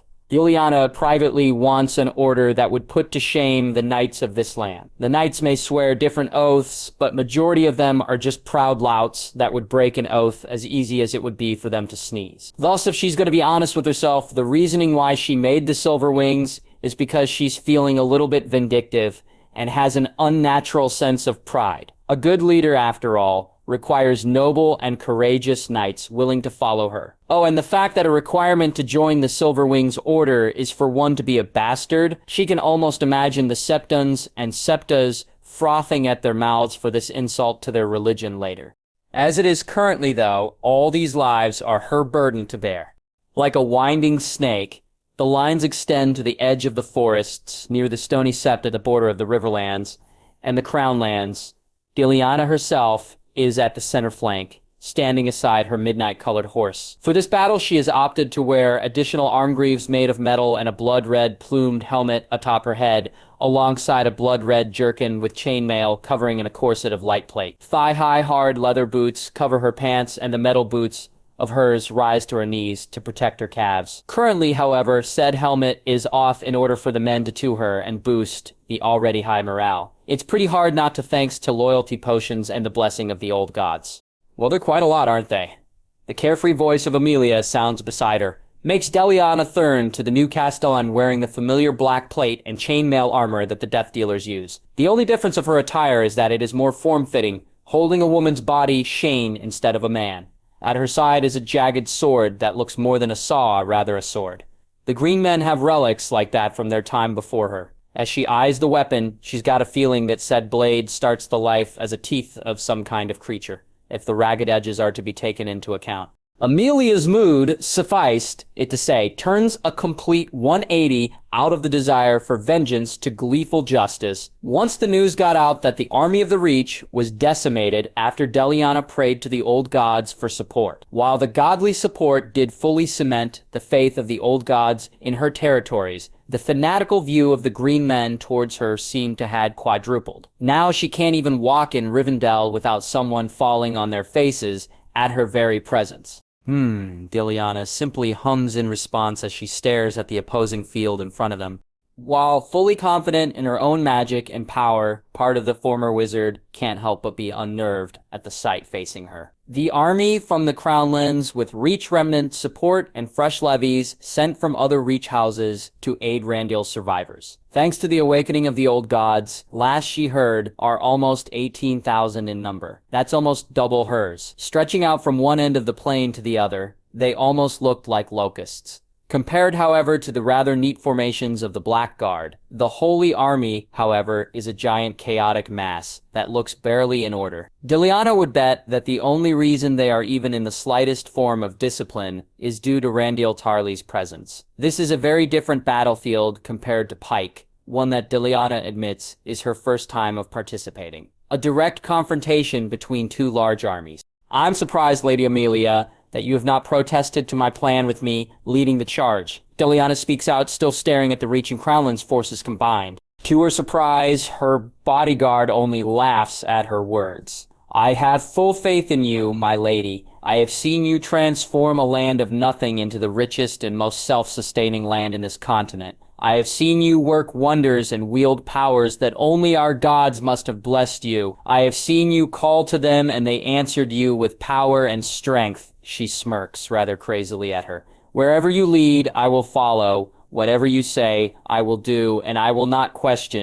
I see. Deliana mentally sweat drops. She makes a mental note to have a long talk with Amelia later on before she becomes one of the non-thinking drones, whose only goal is to kiss the very ground she walks on. She needs some mature companion, damn it, and that's not only because Amelia has an amazing rackin' ass. With a wordless nod at Amelia, Deliana mounts her gray-colored mount. Normally, she would have chosen a white or a palomino-tinted horse, thanks to her status as a dame. Not today, though. Standing out body colors are just like signaling your enemy to take pot shots at you. Besides, she only has like a dozen white horses in her entire territory, combined, and she'd rather not have them dead before their time. Turning her attention to the gathered army of Rivendell, Deliana takes a deep breath, closing her eyes before looking at each and every one of them. Covered in their signature scale black armor and leathers with the signature unsullied helmet of the Black Guard, the army looks very professional. It is plain obvious, however, in her eyes that most of them are afraid. She can't blame them. Who would not be afraid when facing odds such as they are today? While some of the Black Guard are purely from unsullied stock, majority of them are not and recruited from either Westerosi or Essosi citizens that applied. Now the truth about their decision to join up is facing them head-on, and they are afraid. More than anyone, Diliana understands them, for she had been on their shoes more times than second count. Soldiers of Rivendell, her voice rings loud and true, especially with the sonorous spell in use, else might never have been heard. Normally she would never be brazen with the use of magic. With the awakening of the old gods, however, everyone is still high about miracles. Plus, there's also the fact that they are rather occupied with the opposing army facing them. And jittery as hell. She can get away with out-of-the-world performances for now. The men are silently looking for reassurance, and Diliana is more than happy to oblige. I know and understand that most of you are afraid, and you have a right to be. In front of us is an army, 100,000 strong. Had to put the hyperbole in thick for this one. They are stronger than us, faster than us, fiercer than us. She pauses for effect as every face in the vicinity are looking at her in disbelief, and more than one has accidentally pissed themselves in fear. But we are not afraid, and we will not back down against this mighty foe. Do you know why? They are driven by whips and scourges of priests of gods that do not even care for them. They come here, they say for their gods. I say nay, they come rather here, searching for gold, for land, for slaves. She pauses as she can see the former slaves from Essos rather, burning with rage now. They are raiders, bandits, marauders, hiding in the thin veil of propriety and knighthood. They hold no loyalty to a cause, no conviction to stand on what is right, and they have no honor. A few angry shouts are heard as the entire army ripples affected by her words. Unlike you, brave men and women of Rivendell, here you stand in this barren plain, 11,500 strong. This is where you are now. So steady your hearts and keep your feet planted on the ground. It is all right to feel fear, but it is not a reason to back down. There is no courage without fear. Out of the entire continent, only us stand against this blight that has come to destroy us. Because we are different. Each and every one of you in this great army here is a volunteer. Each of you here, a father, a brother, a son, a daughter, a wife, a husband. Each of you is here, not for me, but for Rivendell. Rivendell is not a place or a land. Rivendell is you, and each one of you today carries Rivendell with you, then makes all of us brothers and sisters. There is no me here today. All of us are Rivendell together, so look to the person beside you, for he is your brother or sister today. Each of you carries Rivendell's heart, dream, and future. So I ask of you today, men and women of Rivendell, will you stand against those that want to destroy the Rivendell inside you? Are you willing to die with you family at your side? Are you willing to fight? I am Diliana Tully, Dame, the first of my kind, former bastard and now Lady of Rivendell. I choose to fight. Will you fight beside me today? Will you die with me, men and women of Rivendell? Diliana finishes her words with a shout. The Valyrian spear.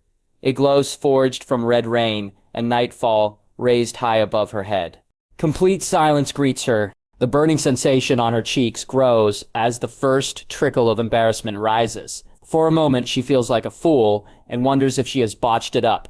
She admits it is an impromptu one, which is not one of Harry's finest moments. Before, Hermione would box my ears if she was here. She mentally sweat drops with a gulp. Then it comes, a thud, then another, and another, and another, like a tidal wave. A symphony of shouts and cheers erupt all over the Blackguard lines. Diliana smiles, feeling the embarrassment slowly wash away as she stares at the faces of the soldiers now. The fear is there, and the nervousness. There is, however, a determination that is not present before. A light on each of their eyes that indicate that they would follow her to the depths of hell if she asked them to. Diliana smiles brightly. She would not betray their trust. Putting her helmet atop her head, Deliana raises her spear and pulls her horse by its hind legs in front of everyone. It would be a painting that many would be looking at for 1,000 generations later for the entire world to see and remember. For Rivendell, when all else fails, we prevail! The answer comes out from throat to throat until 11,500 throats are shouting it, the new house saying of Rivendell. Wasting no more time, Deliana urges her horse riding towards the right flank. Soldiers cheer and raise their spears in salute as she rides past them. Their shouts of confidence are music to her ears. With a morale such as this, Deliana can feel the last doubts within herself vanish about her plan. While she maintains a facade of confidence and strength in the inside for propriety, inside she is worried. With her plan and leading, she is responsible for every life here. It is a dangerous gamble, war is, and if they lose here, there would be no more second battle. The sound of heavy footfalls behind her makes Deliana looks back to see the silver wings, 250 strong, following her. Their wings make them stand out like a sore thumb on the battlefield. Nodding at Captain Apo, their leader, she urges her horse forward to the right on a steady gallop till reaching the rightmost part. They are soon joined also by the heavily armored knights, with Sir John leading it. "John, go!" Deliana calls out to the knight, who nods, raising a horn to his mouth before letting off a ringing blast. Instantly, the light cavalry joins them, moving behind Deliana, their greater numbers nearly camouflaging the wings of the winged ravens. Leading them rightward, Deliana takes a glance at the enemy army. She smiles beneath her helmet as she sees a plume of dust, as she can espy the enemy cavalry responding to her rightward movement by deploying their own cavalry at her direction. "Rivendell center line! Ready?" Draco calls out loudly as the soldiers around him grimly lowers their spears. The Rivendell center is composed mostly of large infantry, heavily supported by bow and crossbow divisions from the homesteads. Equipped with 2-meter-long hardened ash-tipped spears, the entire front lines are one massive wall of death. Designed specifically to hold the enemy at bay, as long as possible, they would be the bulwark against the Crownlanders and Reachers. "Trumpets, cadence, sound off," roars Draco as the trumpeters immediately sound off, a continuous one, too, that makes the entire center march forward in a steady march facing the darkened mass in front of them. Draco would be lying if he says that he is not afraid. Contrary to popular belief, Unsullied does feel fear. They fear, however, the whips, more thus their no-fear attitude when it comes into gripping with death. Currently, however, Deliana's speech is still ringing true inside his heart, and he would be damned if he or any of his men break rank and ran. Her goddess demands no less. She is right, each and every one of them is Rivendell, and the hopes of an entire future relies heavily on his shoulders. Thus, he strengthens his resolve and marches with the army. This is his choice as a free man. Without warning, the sky darkens, and Draco knows what it is immediately. "Take cover, shields!" Arrows fell like rain all around, and Blackguard men too slow to react in time immediately go down either dead or badly wounded. The wiser ones manage to hide on their circular shields, but even then they are not fully protected, as the rain of arrows hit the occasional arm or foot. The rain lasts barely seconds, but now there are men all over the center lines, groaning or calling out in pain. Draco simply grits his teeth as he urges the line to move forward again, ignoring the dead or dying. It won't do to have the entire line stall for a paltry few. As he faces forward again, Draco can't help but gulp at the sight of their next challenge. "I really do hate knights," he thinks to himself as he watches the enemy individual units rushing towards them. Southern Holy Army, main command. Normally it would gall someone like Randyll Tarly to sit inside a carriage. He is a military man, after all, through and through. However, after the disaster that lost him nearly 12,000 men in one afternoon, Randyll has no choice but to sit inside a carriage as he allows his right leg to heal. He might have dodged death there by falling off his horse, but one of the Pale Ones managed to get a nice chunk of meat from his leg, making him unable to walk. At least he's able to walk still, since it'll recover after the next few months, according to the Maesters. Here he is right now, however, leading the invasion by forces compromised of Reachman, heavily reinforced after the Inquisitor of this army asked even more aid from the south. Almost the entirety of the Crownland forces are also marshaled here. After answering the High Septon's call, now here they are facing the levies and forces of Rivendell. Randall isn't sure how to feel to be back on the field. On one hand, though, he'll deny it to the point of death. He is deathly afraid of what happened to him before, when those strange creatures from the deepest pits of hell appeared and destroyed his men without ado. On the other hand, this is what he is born for, to lead men into battle and victory, to bring glory to his house and to his liege lord, or in this case, his faith. He might be afraid and wary of the unseen, but currently Randall is not fighting the unseen, no. He is fighting instead soldiers he can see and that he can handle. He just has to keep an eye for any magic voodoo fuckery these tree huggers might conjure. He, after all, has the blessing of the 7 who are one with him. The Inquisitor leading this army is no idiot. Also, like the one leading the Reach before, unlike previously, he instead personally assigns Randyll Tarly as commander of the army due to his experience on military matters. For that, Randyll can be grateful. It is one thing to charge an enemy blindly believing that faith will carry you to victory. It is another, however, to use the intellect the gods give to man and to use it wisely and gain victory. Randyll is the latter. Thus, here he is in his carriage of shame watching the battle unfold ahead of him. With him heavily outnumbering the forces of the heathens, Randyll has opted for the direct charge, putting effort in sheer force of numbers to break their line. However, the enemy commander apparently is not that bright. Instead of forming heavy staggered lines in order to counter the weight of such heavy numbers of opponents, she has instead formed narrow ranks, making the lines extremely thin and vulnerable to heavy charge of infantry. No competent commander at Westeros would entrust his levies to fully hold the line. Knights, maybe, but peasants, once the real fighting starts, they'll break faster than a twig being snapped in half. He can't help but scoff also at the rather pathetic attempt of an outflanking of the cavalry at his left side. Normally a cavalry charge would be used at the start of the battle in an attempt to dislodge the enemy main ranks or send them fleeing, whence then the infantry can mop up. Horses can also be used for flanking, but only in secret and without the enemy command noticing. To put on display a rather obvious outflanking maneuver is the rookiest of mistakes. However, even rookies can get lucky, and that's why he deploys the larger part of the Holy Army's cavalry to counter it. Now all that is needed is to break the enemy's ranks in the matter of minutes, and hopefully achieve victory on this field in the next hour. Rivendell left lines. Leomord gulps nervously as beads of sweat pour in buckets inside his ornate armor, even with Westeros' cold weather. Thanks to the after effects of the false winter, he is one of the 5 silver orders left on this part of the army. Apparently, the levies are stationed here, and in order to keep morale, thus he and 5 others of his order are stationed here. It would do good, apparently, for the rank and file to see the chosen ones of the order, the elites, present on the battlefield. As it is his first major battle, and he can't help the trembling of his hand at his saber as he watches the charging masses closing in towards them. The very ground, in fact, is shaking as the feet of thousands hollering and charging soldiers rush toward them. He can hear his sergeant calling out speeches of courage and valor, but Leomord pays him no mind as he retains the image of a non-Ashan and unmoving figure atop his horse. Oh, by the old gods, we are all going to die. He can't help but think inside as the men of the Holy Army draws closer and closer. Rivendell cavalry advancing at the right.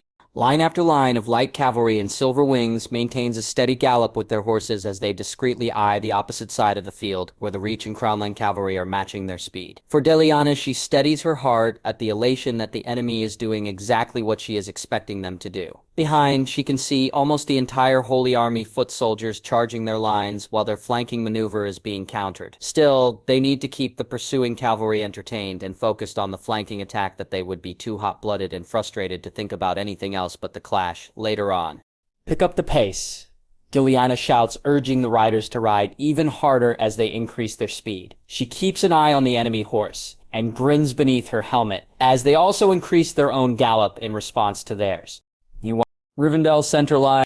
The view of heavy-clad knights approaching galvanizes Draco into action immediately. Prepare to repel horses. Position C, he calls out loudly, giving the trumpeter the signal as he lets out several ringing sounds with different intervals. In Blackguard training of tactics, it is drilled into its members as to how to respond to signals repeatedly, that they could do it even when they are half asleep. Of course, no one is happy being drilled again and again at that time.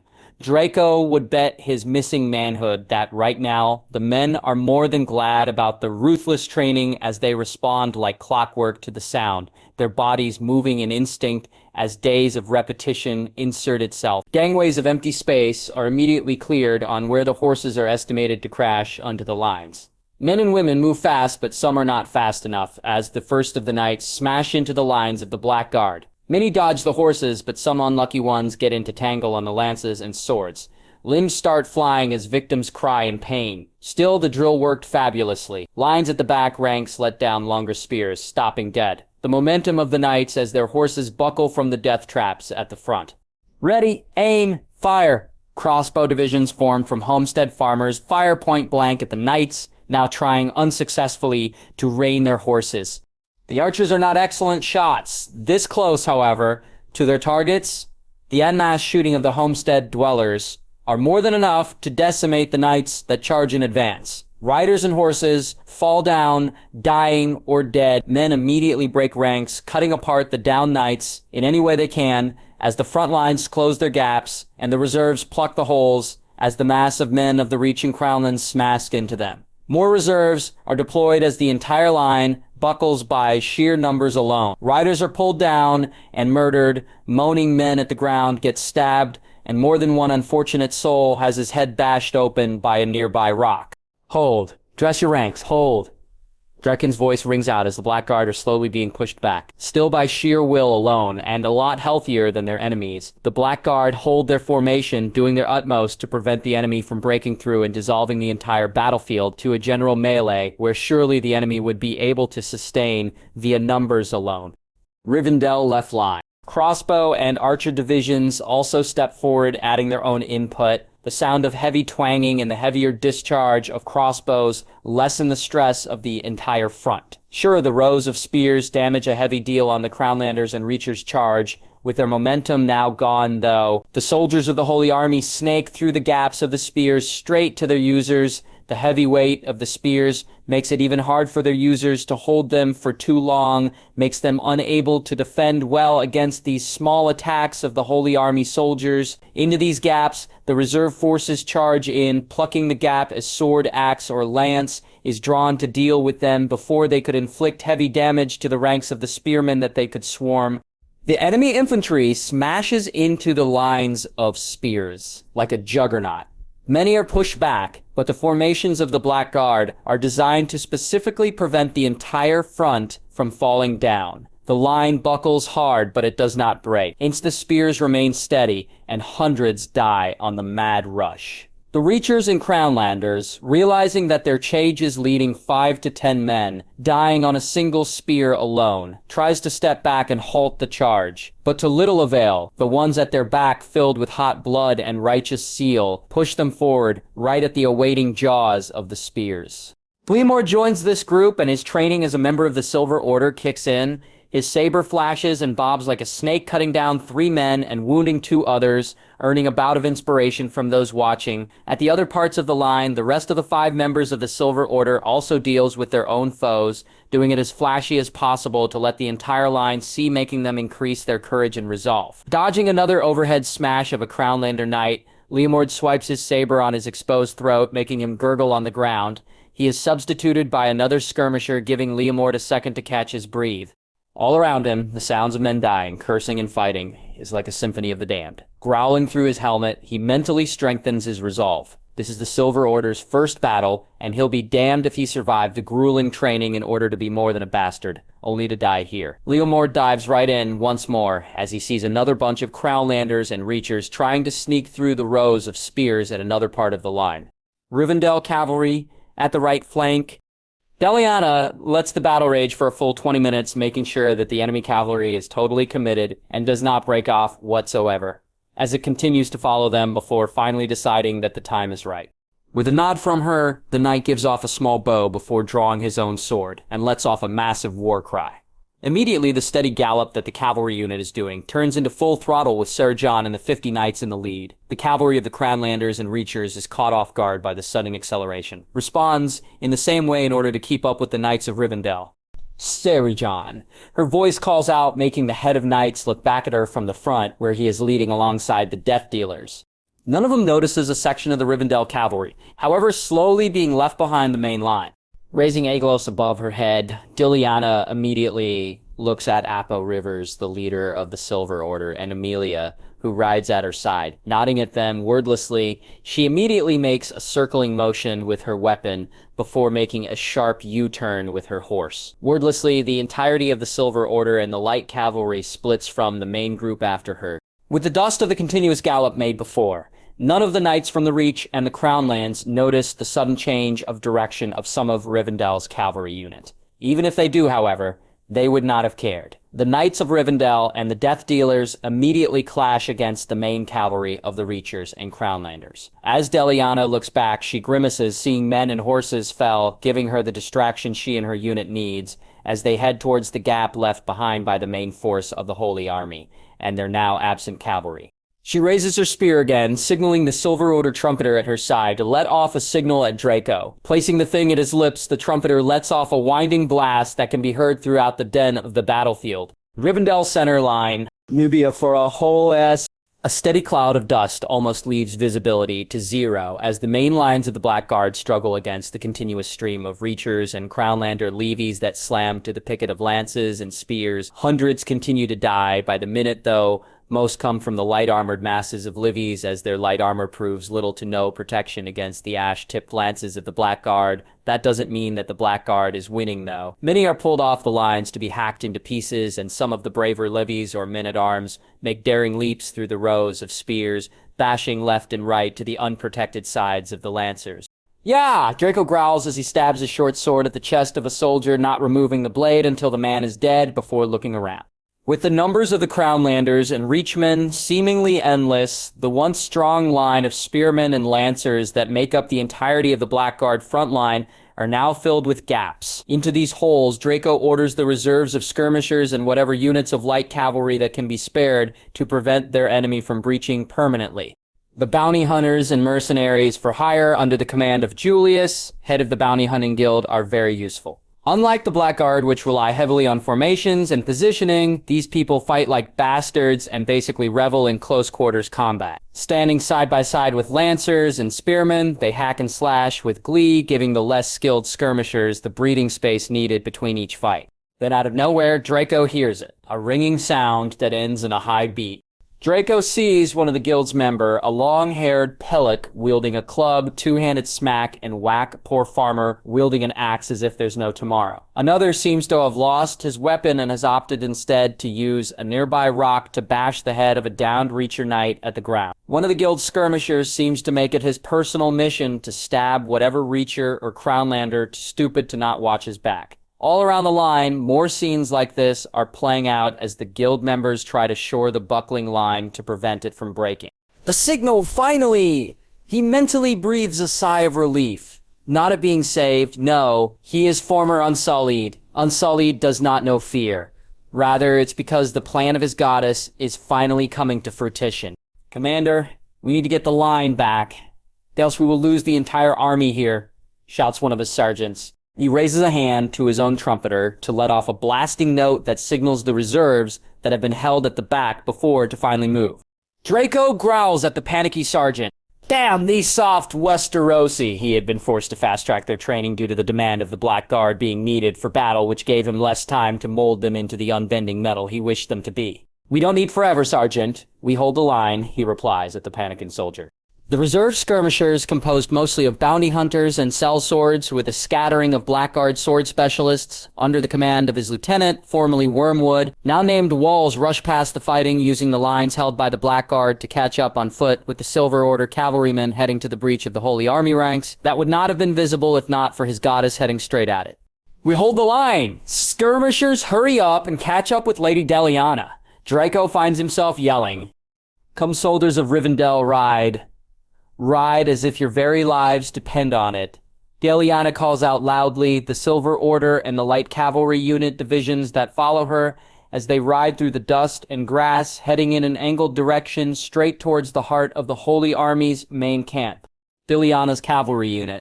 For her, she has never ridden so hard before, like this, as she urges the gray horse. She is riding to pick up the speed as the lines of the thin enemy guards grow steadily clearer.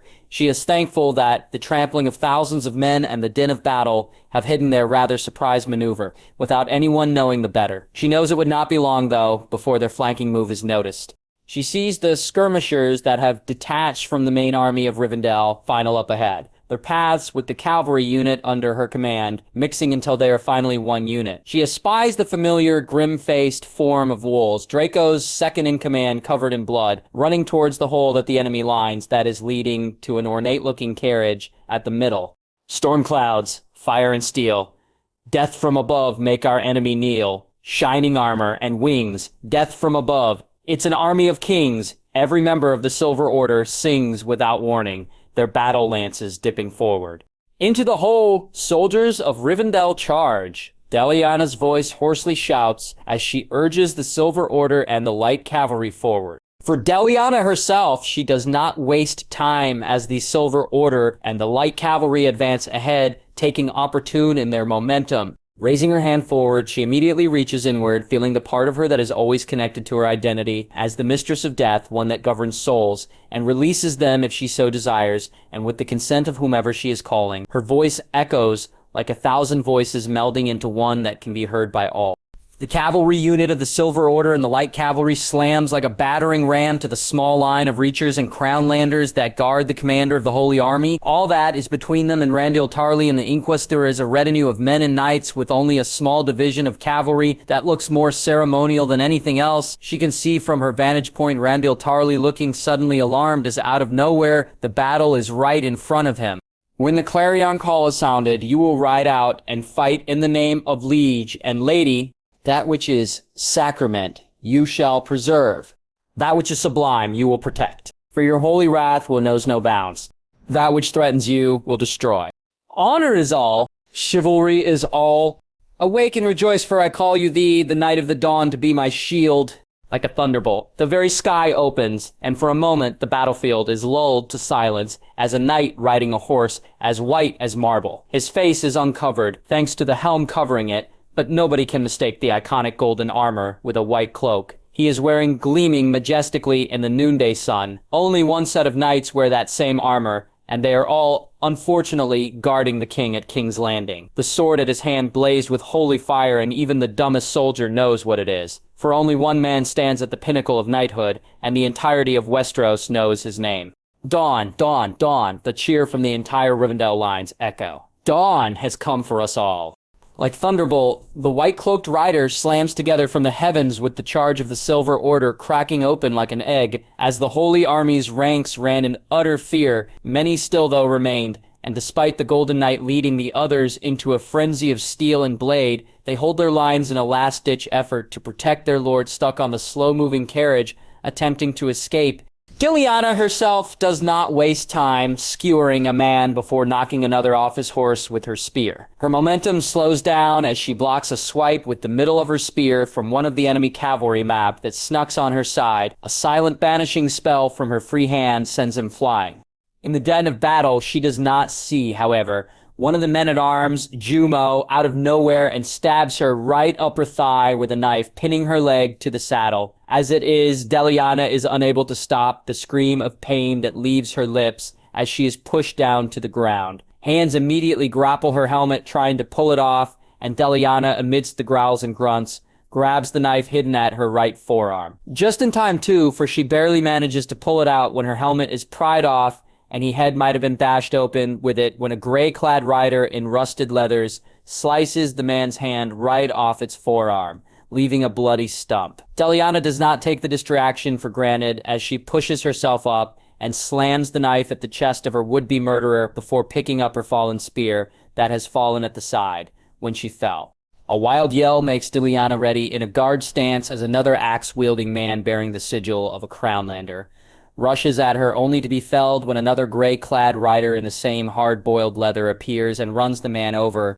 Deliana just blinks as more of these leather-clad horsemen appears out of nowhere and are dispatching Crownlanders left and right alongside the Silver Order, and her own soldiers, her eyes laid on the sigil at their shields. Why in the world is House Bolton here? She wonders to herself, even as the entirety of her magic slowly strengthens her entire being. The Holy Army is barely hanging on, but it is obvious that they are still far from routed. Wielding her spear one-handed and a flaming whip at her next hand, Deliana brings it down first at the head of a knight, so hard it cracks his skull through his helmet. Moving faster than any man without magic can, she uses her added strength to an agility to splinter shields with single blows from her fire whip. Bodies are rent, and the crack of weapons are heard as the Valyrian-made spear. Aeglos makes a mockery of castle-forged steel. No one can stop her as she fell man after man. The metallic scent of blood clogs the air, and curtains of dirt and smike fills almost everything. Even in her vantage point, Deliana can barely see the concealing knots, clumps, ranks, and battalions of thrashing bodies around her. Overhead, the scavengers sound out their pleasure as men below them hack each other to pieces. The men that followed her, Silver Order Knights, Blackguard, Bounty Hunters, Death Dealers, and the one angry farmer form a defensive circle to cover her flanks to prevent the dame from being attacked at the sides. Rushing a group of 3 men, Seda knocks aside their spears with her whip and jabs her spear forward like a biting snake. One of the soldiers, however, is more skilled, and while Deliana is busy poking holes at his comrades, he darts forward, making the dame pause as his spear catches her left arm. Moving past the pain, Deliana knocks aside his weapon before swiping the spear at his throat, leaving a gurgling mess behind. Then she hears it, a pure ringing trumpet sound, as another army appears at the hills overlooking the battle plains where men struggle and die. This one, however, carries the banners of the crowned stag in a yellow field. The man leading them has his signature dour expression, well known for being the brother of the king. Stannis Baratheon has arrived with the levies of Dragonstone with him at its head. He raises the horn again, throwing a ringing note into the air, before leading his men to the left flank of the Reachers and Crownlanders, trying to breach the main left line of the Black Guard. Deliana does not know how long she has been fighting. She just knows that she is already sore and weary with a dozen minor injuries to her. Her right thigh is ablaze with pain from the stab wound, and her left arm is almost numb. Thanks to the number of times it is used to block attacks and the damage before, a cut is also at her temple, blinding Deliana's right eye as blood pours from it and covering part of her face crimson. The result is immediate. Retreat! Retreat! We are being outflanked! The panicked cries of the Reachmen and Crownlanders sound out as the cavalry of Stannis Baratheon cleaves on their left flank, enveloping the steady, wild charge. It has been putting a pressure on the Blackguard lines, forcing both of her eyes to open. Despite one colored crimson red, Deliana manages to espy Randyll Tarly making a run for it inside his carriage, wearing his most terrified face as he looks in fear at the golden visage of the Sword of the Morning, cleaving men left, right, and center with dawn.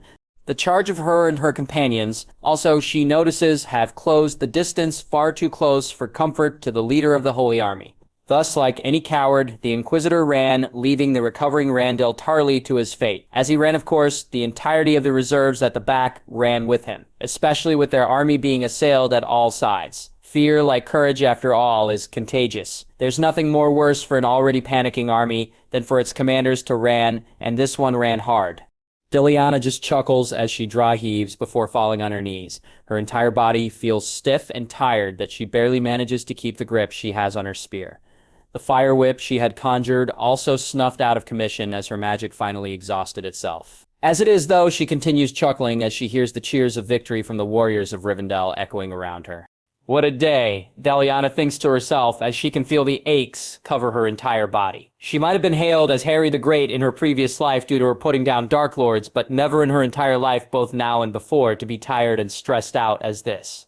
Battles back home, despite being destructive, are short and simply last minutes, not hours. It is also not filled with blood, gore, and pieces of men flying all around you like a shower. Even the Battle of Hogwarts, which is the only large-scale battle that Deliana experienced, was not as massive and bloody as this. In a way, this was her first-time experience, not counting the raid massacres against the Ironborn. There they were, facing pocket groups of sleepy and surprised men. Not an entire army fed and ready. This was her first war, and she was not in a hurry to repeat it anytime soon, despite the cheats she made. She would need even more ways later to improve her lands and her chances to win battles, or even discourage them. For now, she would rest. Lithe arms suddenly grip her armpits as she sways unsteadily. If not for her feeling deathly tired, Deliana might have introduced whoever it is to her spear. As it is, she just grunts as she is forced to a steady position. Opening her left eye, she lets off a small smile as she face of a blood-covered Emilia meets her with the dirty form of Marcella, holding a saber dressed in blackguard leathers. Beside Emilia and Marcella, looking a lot cleaner than the two other girls combined. With an embarrassed grin is Rhaenys wearing the same attire as the latter of the two. Deliana does not miss the two swords strapped at her back, instead of one. "We won," Emilia simply says, engulfing Deliana in a hug before realizing what she is doing as she retracts and instead bows. Yes, we did." Deliana sighs as she smiles at the three other girls. Later, she might scream herself hoarse at Marcella and Rhaenys for sneaking out to join the army. But for now, she will let them feel the joy of victory. They certainly deserve it. The sound of horses approaching, however, makes Deliana turn to see the banners of House Bolton and that of Stannis Baratheon slowly approaching her position. She mentally sighs as she straightens her back. The regular soldier might celebrate the end of a battle, and that will be the end of it. For the lords and ladies, however, the game of politics goes on. It is boring and tiring, but hey, if you can read minds, it is pretty easy to turn such long-winded sessions into fun ones. Especially when you are dealing with dour lords like Stannis Baratheon, Septa Baelor, King's Landing. Thunder cracks outside and the very sky is rent as lightning splits clouds. Gloom settles on King's Landing like the very hands of the gods, and only the most needy or the most drunk dare get out of their houses and take to the roads. Still, even with the untimely bad weather, the fires inside the Great Sept of Baelor continue to bathe the giant infrastructure with warmth and light as the Septons and Septas gather around the raised dais, where Septon bricks are kneeling with 7 Septons gathered around him. In the name of the 7 who are one, we anoint you, Septon bricks, as the next High Septon of the faith. May your name live on in the annals, and your actions be mirrored as a representative of the gods upon this land. At that the jeweled crown that is worn by the High Septon is placed on the bald head of the kneeling man. Humble claps echo all around as the newly crowned leader of the faith stands up and faces now his new subordinates. This upon the name of the Father, I swear. I will continue with the war against the godless heathens. I will bring their strange trees to the fire. As an offering to the gods, I will tear down their places of worship, and I will bring down the wrath of the 7 against them. We are the true faith. We are the servant of the gods. We shall not yield. As the warrior declares, a new army will be raised up against them, and they will be punished for their lack of belief. Those who swore in the name of the 7 will aid us. Our holy army will be rebuilt. We will crush them on the soles of our boots, and the blood of heathens will stain the sword of holy knights. Then our faith will remain true and pure, unafraid, unchallenged once and for all. Lightning cracks outside, and the double doors of the Great Sept of Baelor slams open with a powerful gust of the wind blowing off every torch and candle inside. People screamed in a combination of surprise, anger, and no small amount of annoyance as the entire Great Sept is plunged into full darkness. Lightning strikes the skies once more, illuminating for only seconds the entire septet before darkness again. For High Septon bricks, it is more than enough, however, as those precious seconds illuminated the cloaked figure with a cowl facing him on the dais. The sound of a blade piercing flesh is heard, and no one heard his last few seconds of terror as the thunder rocks the entire building, drowning his last few moments of screaming. Red Keep, the Tower of the Hand. The bad weather outside seems to reflect the mood that had been plaguing Jon Arryn this past few weeks. The War of Faith, as the Septons call it, also known as the Disaster of the Faith, by many after the rather string of embarrassing defeats, is giving him extra gray hairs on his slowly receding hairline. The Faith, long story short, got the crown literally on its balls. With 2 million gold dragons in debt, the kingdom is being forced to bow to the Faith's whims. Of course, Robert at first had been adamant that no leeway be made at the breaking of the king's peace. However, after copious amount of reasoning at his end not to head to the Sept of Baelor and start breaking skulls and a stern reminder of the rather large mountain of debt hanging over his head, Robert had gone off with a huff and a puff, but not before telling him quite sternly that he'd better find a way. Jon Arryn had been doing that ever since then. Looking at the scattered missives at the desk of the second most powerful man in Westeros, Jon Arryn can feel the headache returning in full force. Ever since the victory of Robert's rebellion against the Targaryens, it had been up to him to try and sew back a country together, torn apart by war. The dynasty of the dragons fell, and with it the authoritarian control that they had in the entirety of Westeros. Jon Arryn had painstakingly bribed, cajoled, and sometimes even threatened houses in order not to make the fractured pieces drift apart. It didn't help that said king in the throne was absolutely no help, and even contributed to the tantamount damage of the realm with his lack of care to his responsibilities and his rather lazy and lavish lifestyle. Jon loved Robert like a son, but boy, he wondered where he'd gone wrong on raising him.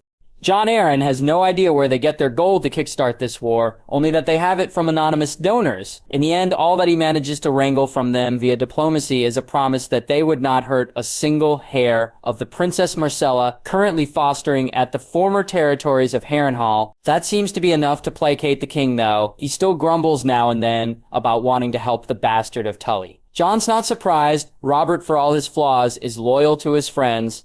Now it seemed that the realm was ready to tear itself open again.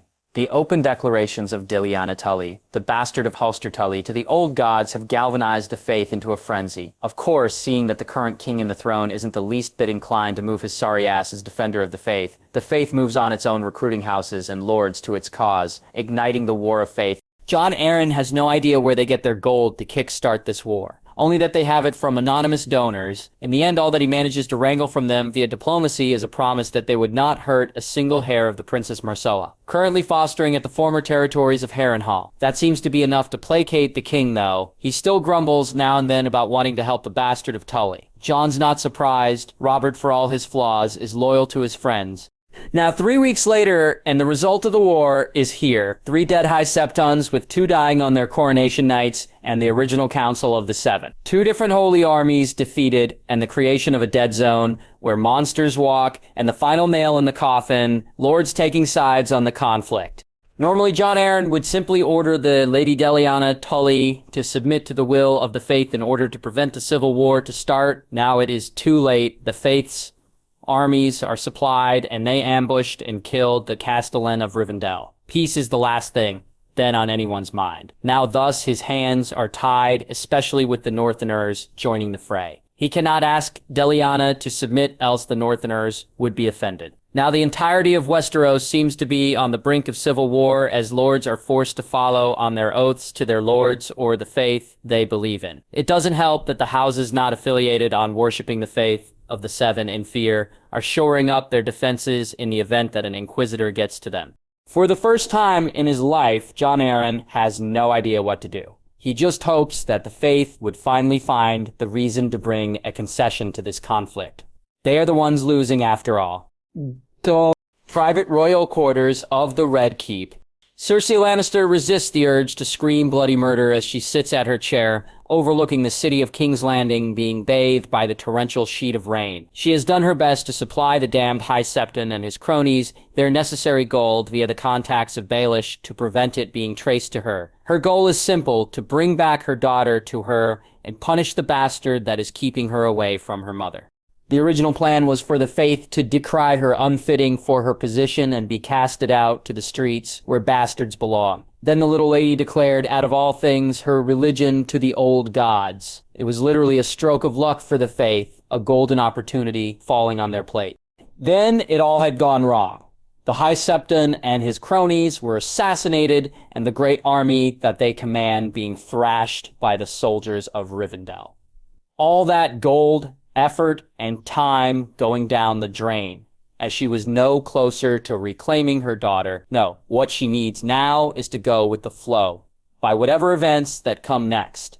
The faith is already useless in her eyes, especially with the original High Septon getting a knife on his throat. The faith has one more ace in their hole with their army, recruited from the Riverlands, trying to break through Rivendell territory. Still, Cersei would not trust that army to stand for long, especially with the main force of the bastard Tully girl, now free to aid her territory borders. The Riverlanders, as far as Cersei is concerned, is not that great a threat compared to the other armies of Westeros. She needs a new plan to get her daughter back. Rivendell Army Camp, southern border of Rivendell. For Our Lady. Here's no one can beat us now. Cheers. And for our honored dead. The entire camp is lively as they feasted. The Holy Army may have gone back to wherever their homes are, but fortunately their wagons and their carts do not have the same quick feet as the men. An entire 2 caravan of supply trains left behind for the taking. Well, of course Deliana did not waste time claiming them all and giving them to the men in celebration for their victory. Cheers! While the entirety of the army, though, is feasting, 2 of them aren't exactly in the festive mood. Tell me again, why are we being grounded inside our tent area? Grumbles Marcella, unhappily, even as she takes another bite from her bacon-filled plate. Rhaenys can't help the sigh that leaves her lips. This is the umpteenth time that Marcella asks that question. She loves the girl of hell and back, but she can be quite annoying if she does not get what she wants, which is currently to go out and explore the camp. This is our punishment for joining the army in Warcella. Rhaenys answers, taking a large piece of bacon out of Marcella's plate, earning her a squawk of annoyance from the golden-haired princess. She dodges a playful smack from where the 2 of them are sitting cross-legged. Not fair. You ate the big one. Ray, she protests with a pout. Shouldn't we be instead celebrating with everyone else? It's not as if we lost. Yes, of course we should be celebrating. It's not as if we are not celebrating Sella. Rhaenys replies with an eye roll, looking around the stockpile combination of mutton chops, lamb chops, chicken, turkey, and vegetable of every kind currently surrounding them inside their tent. Rhaenys has no idea how Marcella maintains her figure despite having a large carnivorous appetite. I meant we should be sitting with Deliana at the high table, not imprison her as punishment, she insists again. I understand that she's not happy about us joining the battle, but we simply can't sit it out and leave her to fight it alone, can we? Rhaenys refuses the urge to bonk her best friend. For someone who loves spending time with books, she can be as dumb as a rock sometimes. She opens her mouth to explain that if she manages to get her pretty hide damaged, then it would be over for their Lady Deliana, but decides against it instead. What? Marcella, she admits, means well. She's just a bit too innocent and naive sometimes, but it is part of her charm and what makes her. Maybe that's why Rhaenys did not back then protested much when Marcella got the insane idea that they join the army incognito and do their part. It was a miracle that the 2 of them received only scratches. They killed people, though, and Rhaenys knew that they would need to address it with Deliana soon, especially since Marcella is hell-bent in avoiding the topic. High table, Rivendell army feast. The laughing and cheering below, Deliana admits, brings a small smile to her own face. Normally she would not linger here, especially with the threat from the Riverlands still present in her border. However, news from the Ravens sent from there tells of the fort holding strong against the invaders, thus the reason why she takes a one-day break for her army to feast. They have, after all, won against a much more numerous foe, and the least she can do is give them a day off and to boast to their heart's content. Of course, Deliana is no fool, and would not leave it to chance. She had sent Amelia ahead with almost all the death dealers in tow. Reman had no need for feasts. For them, it would be a greater reward to do her bidding. At her left, surprisingly, is 13-year-old young Demeric Bolton. Long story short, as he explains it, he bears with him the salutations of Eddard Stark. His joining of the battle is apparently a sign of good faith from the Northerners. While their Lord Paramount cannot personally be present on the battlefield due to his constraints about being allied through marriage to House Tully, he instead sent the most powerful house in the North, second only to the Starks. Of course, it's not only for the benefit of Deliana. With Roose Bolton dead from a rock, Demeric is the new lord of the most ruthless of the Northerners. He has to earn his place, and there's nothing more better place for it to be proven than in the battlefield. Majority of House Bolton's retainers, after all, do not fully support him, yet due to his youth and his fostering of the Vale, who spouts honor. Currently, she is sitting at the center of the long table, as is her right as leader of the Rivendell army. At her right is Stannis Baratheon, eating hard jerky of all things, and looking as if someone has thrust ammonia below his nose. The man initially refused to stay, citing that he finished the first part of the favor he owed her due to the curing of the grayscale on her daughter. The second part of the favor she asks about the setting up of a trading post, and the free excavation of the obsidian under Dragonstone would be implemented later, once the fighting dies down against the Faith. In a way, House Bolton will continue to fight with her until the end of the war against the Faith. Lyanna personally has nothing against that. Demeric is ever the gentleman despite his age, and rather shy to boot with the nativeness that comes for being from the north. His men, however, is another matter, and she made it perfectly clear that they behave themselves. Demeric, of course, agreed to it fully with the promise that he would be taking full responsibility on their part. Now, she sits here, content, and might she say, quite happy after her victory. That would cement her name, and at the same time soothe her Gryffindor pride. Now, how to deal with the hiccup that Myrcella and Rhaenys made. The guarded plain. 100 men knights and squires rides through the gloomy game trail that is the only path present for the horses to pass on the guarded plain. Their purpose here is simple, to check if there is any basis of the truth about the massacre that ended the army of the Reach. Most of them are fresh from the south and personally given the task by their liege lord Mace Tyrell to ascertain the truth. Their Lord Paramount, after all, apparently had gotten it into his mind that Randale Tarly did not lose thousands of men to monsters of the gods. Their purpose here is to ascertain the truth as to what happened to their fellow Reachmen. In the end, it might have been the wiser decision for eyes do indeed follow their every move underneath the gloom of the trees. As they pass more and more into the gloom of the forest, though, more than one of them are completely unnerved at the thick forests, leaves and branches that seem to stare at them. Of course, none of them protested. None said anything. No one protested that they turned back. They are after all knights, and no one wants to be labeled a coward. Said Master of Coin refuses the urge to scream out in frustration as he crumples the paper at his hand, angrily. He can count in a single hand the times when a ploy of his fails. The High Lords of Westeros, after all, as a general rule, with all their pride, are nitwits compares to his plans. More than one lord had ended up dead after being ensnared on Pater Balish's machinations.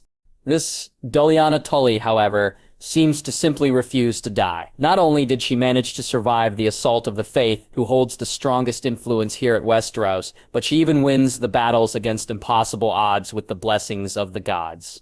King's Landing, personal quarters of Pater Baelish. Peter personally does not believe that the gods are real, but he does know clever manipulation of events to make them what they are not supposed to be.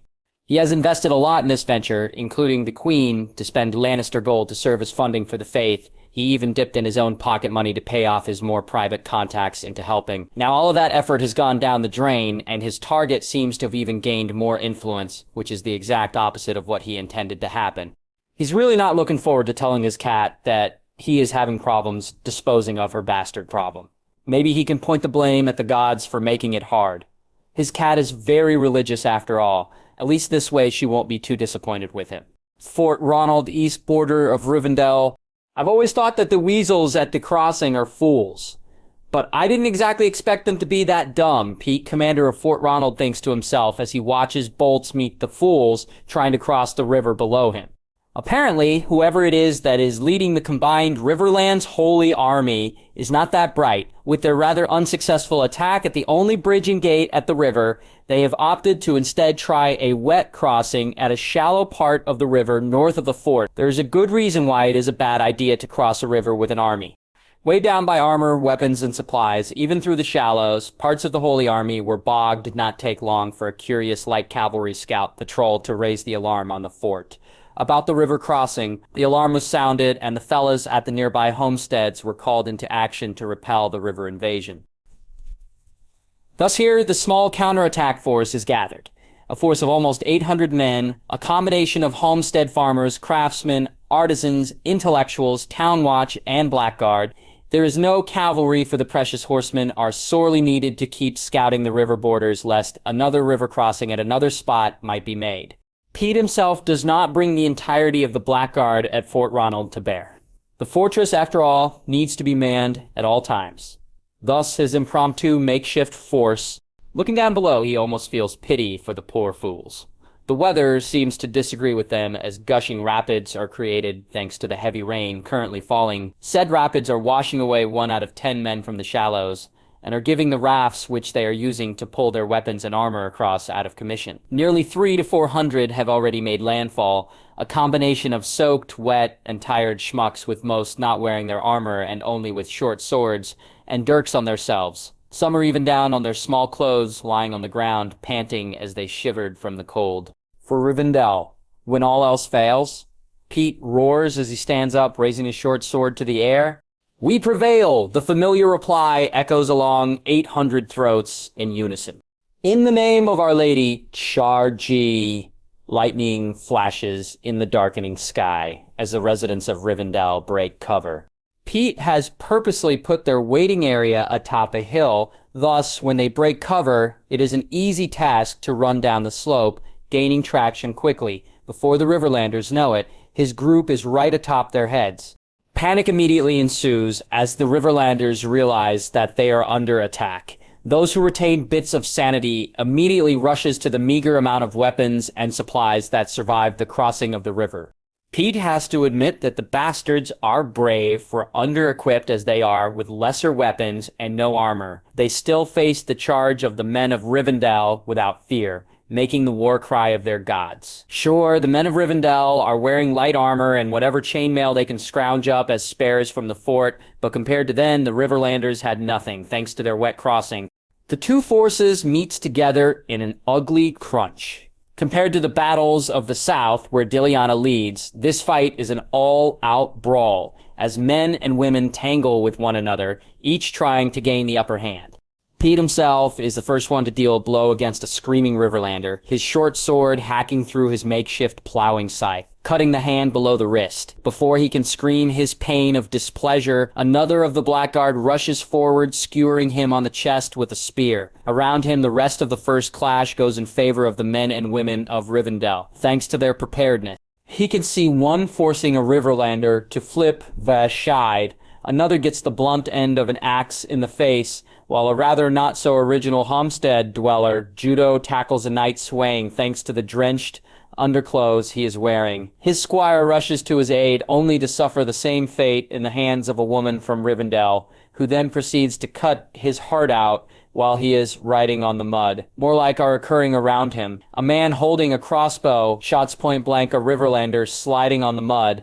The Blackguard, following him, introduces his short sword to the man sneaking at his back. A screaming farmer of Rivendell tries hacking a man-at-arms without a weapon, only to be pushed to the ground as the Riverlander avoided his slash by ducking. Of course, the man-at-arms receives his counter when a shield slams into his face, sending 5 out of 10 teeth flying in all directions. Everywhere the Rivendell soldiers has the advantage thanks to their downward advance. The countercharge of the Riverlanders are more a hindrance than help thanks to the downward angle of the land. Not to mention the fact that it is raining hard and the mud is making the already tired Riverlanders slipping and sliding. Many of the poor schmucks died on their backs as angry citizens of Rivendell stabs and slices them while they writhe on the ground. One poor fellow tries to crawl away while crying, but an axe burying in his back flattens him for good. Another is on his knees trying to regain his balance, but a roaring woodsman of Rivendell wields his battle axe as easily as wielding a walking stack cracks his chest open like a piñata, sending blood and guts everywhere. Of course, not all things go well for the men of Pete. Arrows from the archers that make it to this side of the shore drops a fair few of his men charging. That serves only to inspire him even more to wet his blade with the blood of his enemies. Bobbing and weaving through the mass of bodies, Pete slashes his sword at the neck of one of the few men that has a sword before shoving a weaponless wonder with his shield. He ducks from a knife slash while at the same time disemboweling him with a counter slash of his own at his guts. 2 more attempts to knife him via dirks, and 2 people meet the ground with throats cut open. The next one is more wiser and uses a spear looted from the dead. His brain skills are alright. His thrusting skills, however, need work. Pete ducks the attack before giving him complete liver damage via shield bash on the guts. Another attempts to hijack his victory by sneaking from behind, but slipped instead, resulting to another neck cut. Mr. Liver Damage attempts to rise, but the sword swings once more, and this time his head goes flying. A twanging sound makes Pete instinctively raise his shield in defense just in time as an arrow smashes into it, not stopping. He parries another attacker before following up with his sword, before dodging the attack of an axe-wielding guy, letting his weapon slide along the sides of the circular shield, rotating and slicing him at the back. One more spearman runs at him, screaming, which is idiotic unless you want your enemy to know you are coming, only to have his face cut open when Pete turns a 180 along with his blade. One of his friends must have been outraged by his death, for he rushes Pete. Pete only crouches, letting the momentum of his charge slam into his crouched form. in full before using his shield like a table flipping the schmuck 360. His courageous yelling quickly turns into frightened screeching as he is flipped over his head. One of the brave Riverlanders uses a tree stump to jump over towards Pete, his sword raised above his head. For a second, Pete sees his death falling only for a spear to intercept the man, courtesy of one of his blackguards stopping him mid-air before pinning him to the ground. Now clear, Pete rushes forward to the few horses that the Riverlanders managed to pull at this side of the river, easily killing the men handling the horses with his sword. Of course, this results to unhappy knights on foot charging him. One rushes at him quickly with a lance, but a sword strike cuts through the wood, easily hitting the jugular of the knight without armor. One of his related relatives, another knight that manages to get atop his horse, tries running Pete over. The commander of Fort Granger simply lets him rush at him with his skittish horse as he's unnerved by the lightning, the battle, and the bad weather. The horse zigzagging makes the knight terribly unbalanced, and he barely manages to right himself before Pete's blade pierces his manhood, throwing him down from the horse. This time, the rest of the Riverlanders in the area notice his killing spree, and many attempts to run, not willing to be the one to face him. Pete simply rushes at the nearest one. The scared man squeaks in terror, throwing a nearby basket of fish at him as he makes his escape. He cannot, of course, allow him that. In seconds, he catches up with him and slashes his hamstring, making him kneel before cutting through his chest. A panicked yelp catches his attention as another levy rides a panicking horse. The animal, however, is completely spooked by the battle and is not behaving. Pete simply smashes his face with the shield, making him eat mud. The panicked horse, of course, still continues flailing, and the poor man's head is flattened when the heavy hooves gives him an ignoble end. "With me, soldiers of Rivendell, with me," Pete roars as he advances towards the last of the terrified Riverlanders at the shoreline, at least those that stayed behind, while the rest try to swim back the direction they came. "Charge!" Pete roars as he leads the rest of his men against the remnant of the Holy Army in a last-ditch charge. Ben! When you're opposite the riverbank, Stefan Frey wants to scream out in frustration.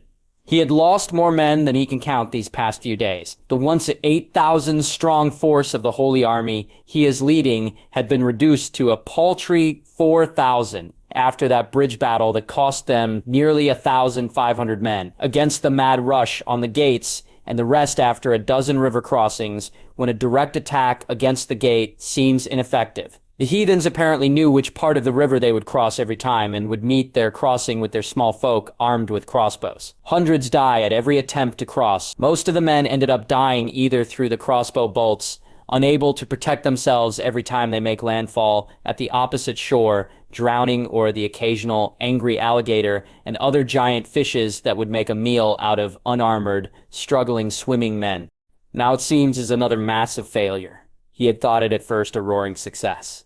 He had sent 100 men purposefully to another part of the river to divert the attention of the damned scouts that they had before launching a full attack here. He managed to establish a beachhead at the opposite bank quite securely, with a couple hundred men and even a fair amount of supplies. He had been at the process of sending another larger group via raft and swimming when that counterattack came out of nowhere and decimated the men that made the beachhead. Worse, the men that were currently swimming towards there immediately panicked and started swimming back, with them making absolutely slow progress. Thanks to the strong rapids, they were easy pickings to the crossbows of the heretics at the opposite shore. Already he can see dozens upon dozens of men floating unmoving, filled with quarrels and crossbow bolts. "Give me your crossbow!" Stefan hisses, grabbing the weapon of one of his archers, who is caught by surprise, as the Frey levels his crossbow at the nearest Riverlander, making shoreline wet and dripping. "Please don't," he tries to say, only to cry out as the bolt attaches itself to his chest, throwing him back to the waters. "The only way present is forward. For glory or death, you dogs!" Stefan Frey roars at his retreating forces. With a wave of his hand, he signals to his crossbowmen to step forward. "Kill anyone who is facing this direction," he orders in monotone. For a second, it seems the men aren't willing to follow the command, but a glare from him galvanizes them into action. Soon the sounds of crossbows are heard as the entire retreating front are massacred. "Face your enemies or face my wrath," he yells gleefully as the men, terrified, now attempts to swim back once more on the opposite shore. Stefan is sure this time he will make landfall today in the opposite shore. Just as he is celebrating his newfound control to the attacking part of his army, he hears it. At first it seems to be an echo, a repeating thump. As he looks around, though, he can see the rest of his men also looking around as if not sure what they are hearing. He frowns as the thumping on the ground seems to become louder and louder, only for him to hear the sound of neighing of horses. His eyes immediately widen as he realizes what it is. Only one sound in Westeros makes this sound. A complete cavalry charge. However, seeing that the Holy Army in this side of the river has no present cavalry, thanks to having no need of it during the siege of the Fort Ronald and the crossings, whoever is coming is not theirs. With me! With me! He roars to his men, who also come to the same conclusion as he does. Only a few seconds late, immediately they start to drop their swords and exchange it for spears and pikes, while those that already have those tries to bunch up.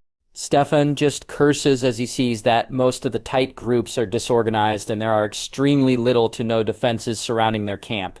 As he joins the largest group of men, and probably the safest, Stefan looks to the gloom and can feel his heart drowning itself as he sees an entire cavalry charge, full tilt. It doesn't help, however, that he notices their cloaks, colored all red with a man wearing a golden armor with enough designs of countless jewels on it. Beside them is a smaller cavalry unit bearing the Riverfish of Tully and the Black Tree of the Blackwoods. It is the red cloaks, however, that makes Stefan piss himself. The Lannisters are finally here, and they are enemies. Rivendell, Fort Granger, Southern Fort. The Lannister cavalry, under the command of Tywin and his brother Sir Kevin, I estimate would be lifting the siege out of Fort Ronald. Now, my lady, word is also heard that Sir Edmure are leading whatever levies of River Run present with the Blackwoods and are riding against the Holy Army there. If the estimate is right, he would be meeting with Lord Tywin for the joint charge. I see. Good work, Hidden One. You may go now. Deliana makes a shoe motion to the man who bows. This one lives to serve before raising a cowl over his cloak and walking out of his private tent. Finally back again in her lonesome, the Lady of Rivendell leans on her cot with a thoughtful expression. The news brought by her Hidden One is good. He never expects that she would gain enough favor from the old lion that he would personally take to the field and help her out. Same goes with Edmure. She knows that there is little love between the two of them, even though they are siblings by blood. She makes a mental note that once she meets him once more, they would talk, perhaps get some glimpse on that brain of his. For now, though, she has more immediate matters to deal with, other than finally bringing her army home due to the liberation of Fort Ronald. Marcella, Rennie's come in, she calls out loud. Immediately, the two whom she had waited outside gingerly walks in, guilt flowing from their very forms. Deliana simply raises an eyebrow at them as she clasped her hands in front of her. You two have put me in a difficult situation, she formally says. You joined the battle in disguise and risked your lives needlessly. We are only... Marcella tries to speak out, but a hand raised from Deliana shuts her up immediately. Whatever your reason are, good or bad, I don't care. First of all, Princess Marcella, do you know that if you are injured or maimed in any way, your father will hang me? She asks sternly at the princess, who shakes her head in negative. Good! And Uranus, the Dornish girl, flinches. You have faced death many times again and again, but you willingly went into this one, and you did not even try to stop our dear princess and knock some common sense into her. Sorry, murmurs the reply.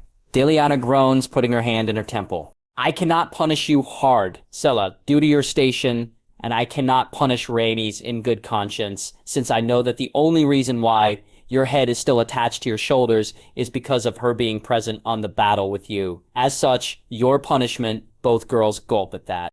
You two will serve as my handmaidens, Deliana declares. You will help Amelia with her titter as Castellan of Rivendell, and you will also help Yasmina clean up every day. I have given you two those aging potions in order for you to be a bit responsible. You disappoint me, you two. Only two silent nods greet her. Deliana frowns at that. And I'm also confiscating my pensieve until you two learn your lesson. Their cries of protest is certainly music to her ears. What is it? Red Keep, Tower of the Hand. What do you mean you will be asking the faith to stand down? John Aaron shouts, or more like screeches at the swaying Robert, clearly drunk and being deposited by his own Kingsguard at one of the Hand's comfy chairs. That's exactly what I mean, gurgles Robert. Fuck the faith, they lost 3 armies already. The girl at Rivendell knows how to lead John, and how to fight. I can use a woman like that in the long run as a servant of the realm instead of those damned useless septons and septas. But the king is the defender of the faith, Robert. Jon Arryn points out they would not take this insult quite lightly. It is one of your responsibilities, after all, for wearing that crown. Fuck responsibilities, Jon. The faith are lucky that I did not hang them all for breaking the peace. My peace. And even allow them to continue this worthless war of theirs. Now that they are all but lost, they are crying to me. I say fuck them. Robert, we owe them 2 million fucking dragons, roars Jon Arryn, now clearly pissed off. And the crown will pay them in due time. Hiccups, Robert. Tell them at the meantime that they stop this senseless war before it even gets out of hand. Maybe this way they can stop having whoever it is they elect as High Septon actually live. Jon mentally winces at that. The last assassination of the new High Septon via throwing through a window at night, only after his coronation, is an unsurprising scenario. Everyone has been rather used of the news of a High Septon being murdered. Every week, some even are making bets as to how the next crown agent of the gods would die. Very well, but I am not happy about this. Robert, Jon Arryn sighs in defeat. Robert's eyes, however, brightens at that, as if he remembers something he shouldn't have forgotten. It is a look that Jon Arryn knows well, especially when Robert is up to no good. Send a message to the Lady Deliana to prepare a tourney in honor of her victory. Jon. He booms quite happily. The crown will be shouldering the weight, and I will also be visiting my daughter there, and see how she is. Jon Arryn can only close and open his mouth in disbelief. Not only will a tourney cause him a massive headache again and many more sleepless nights, but it would also surely anger the faith even more.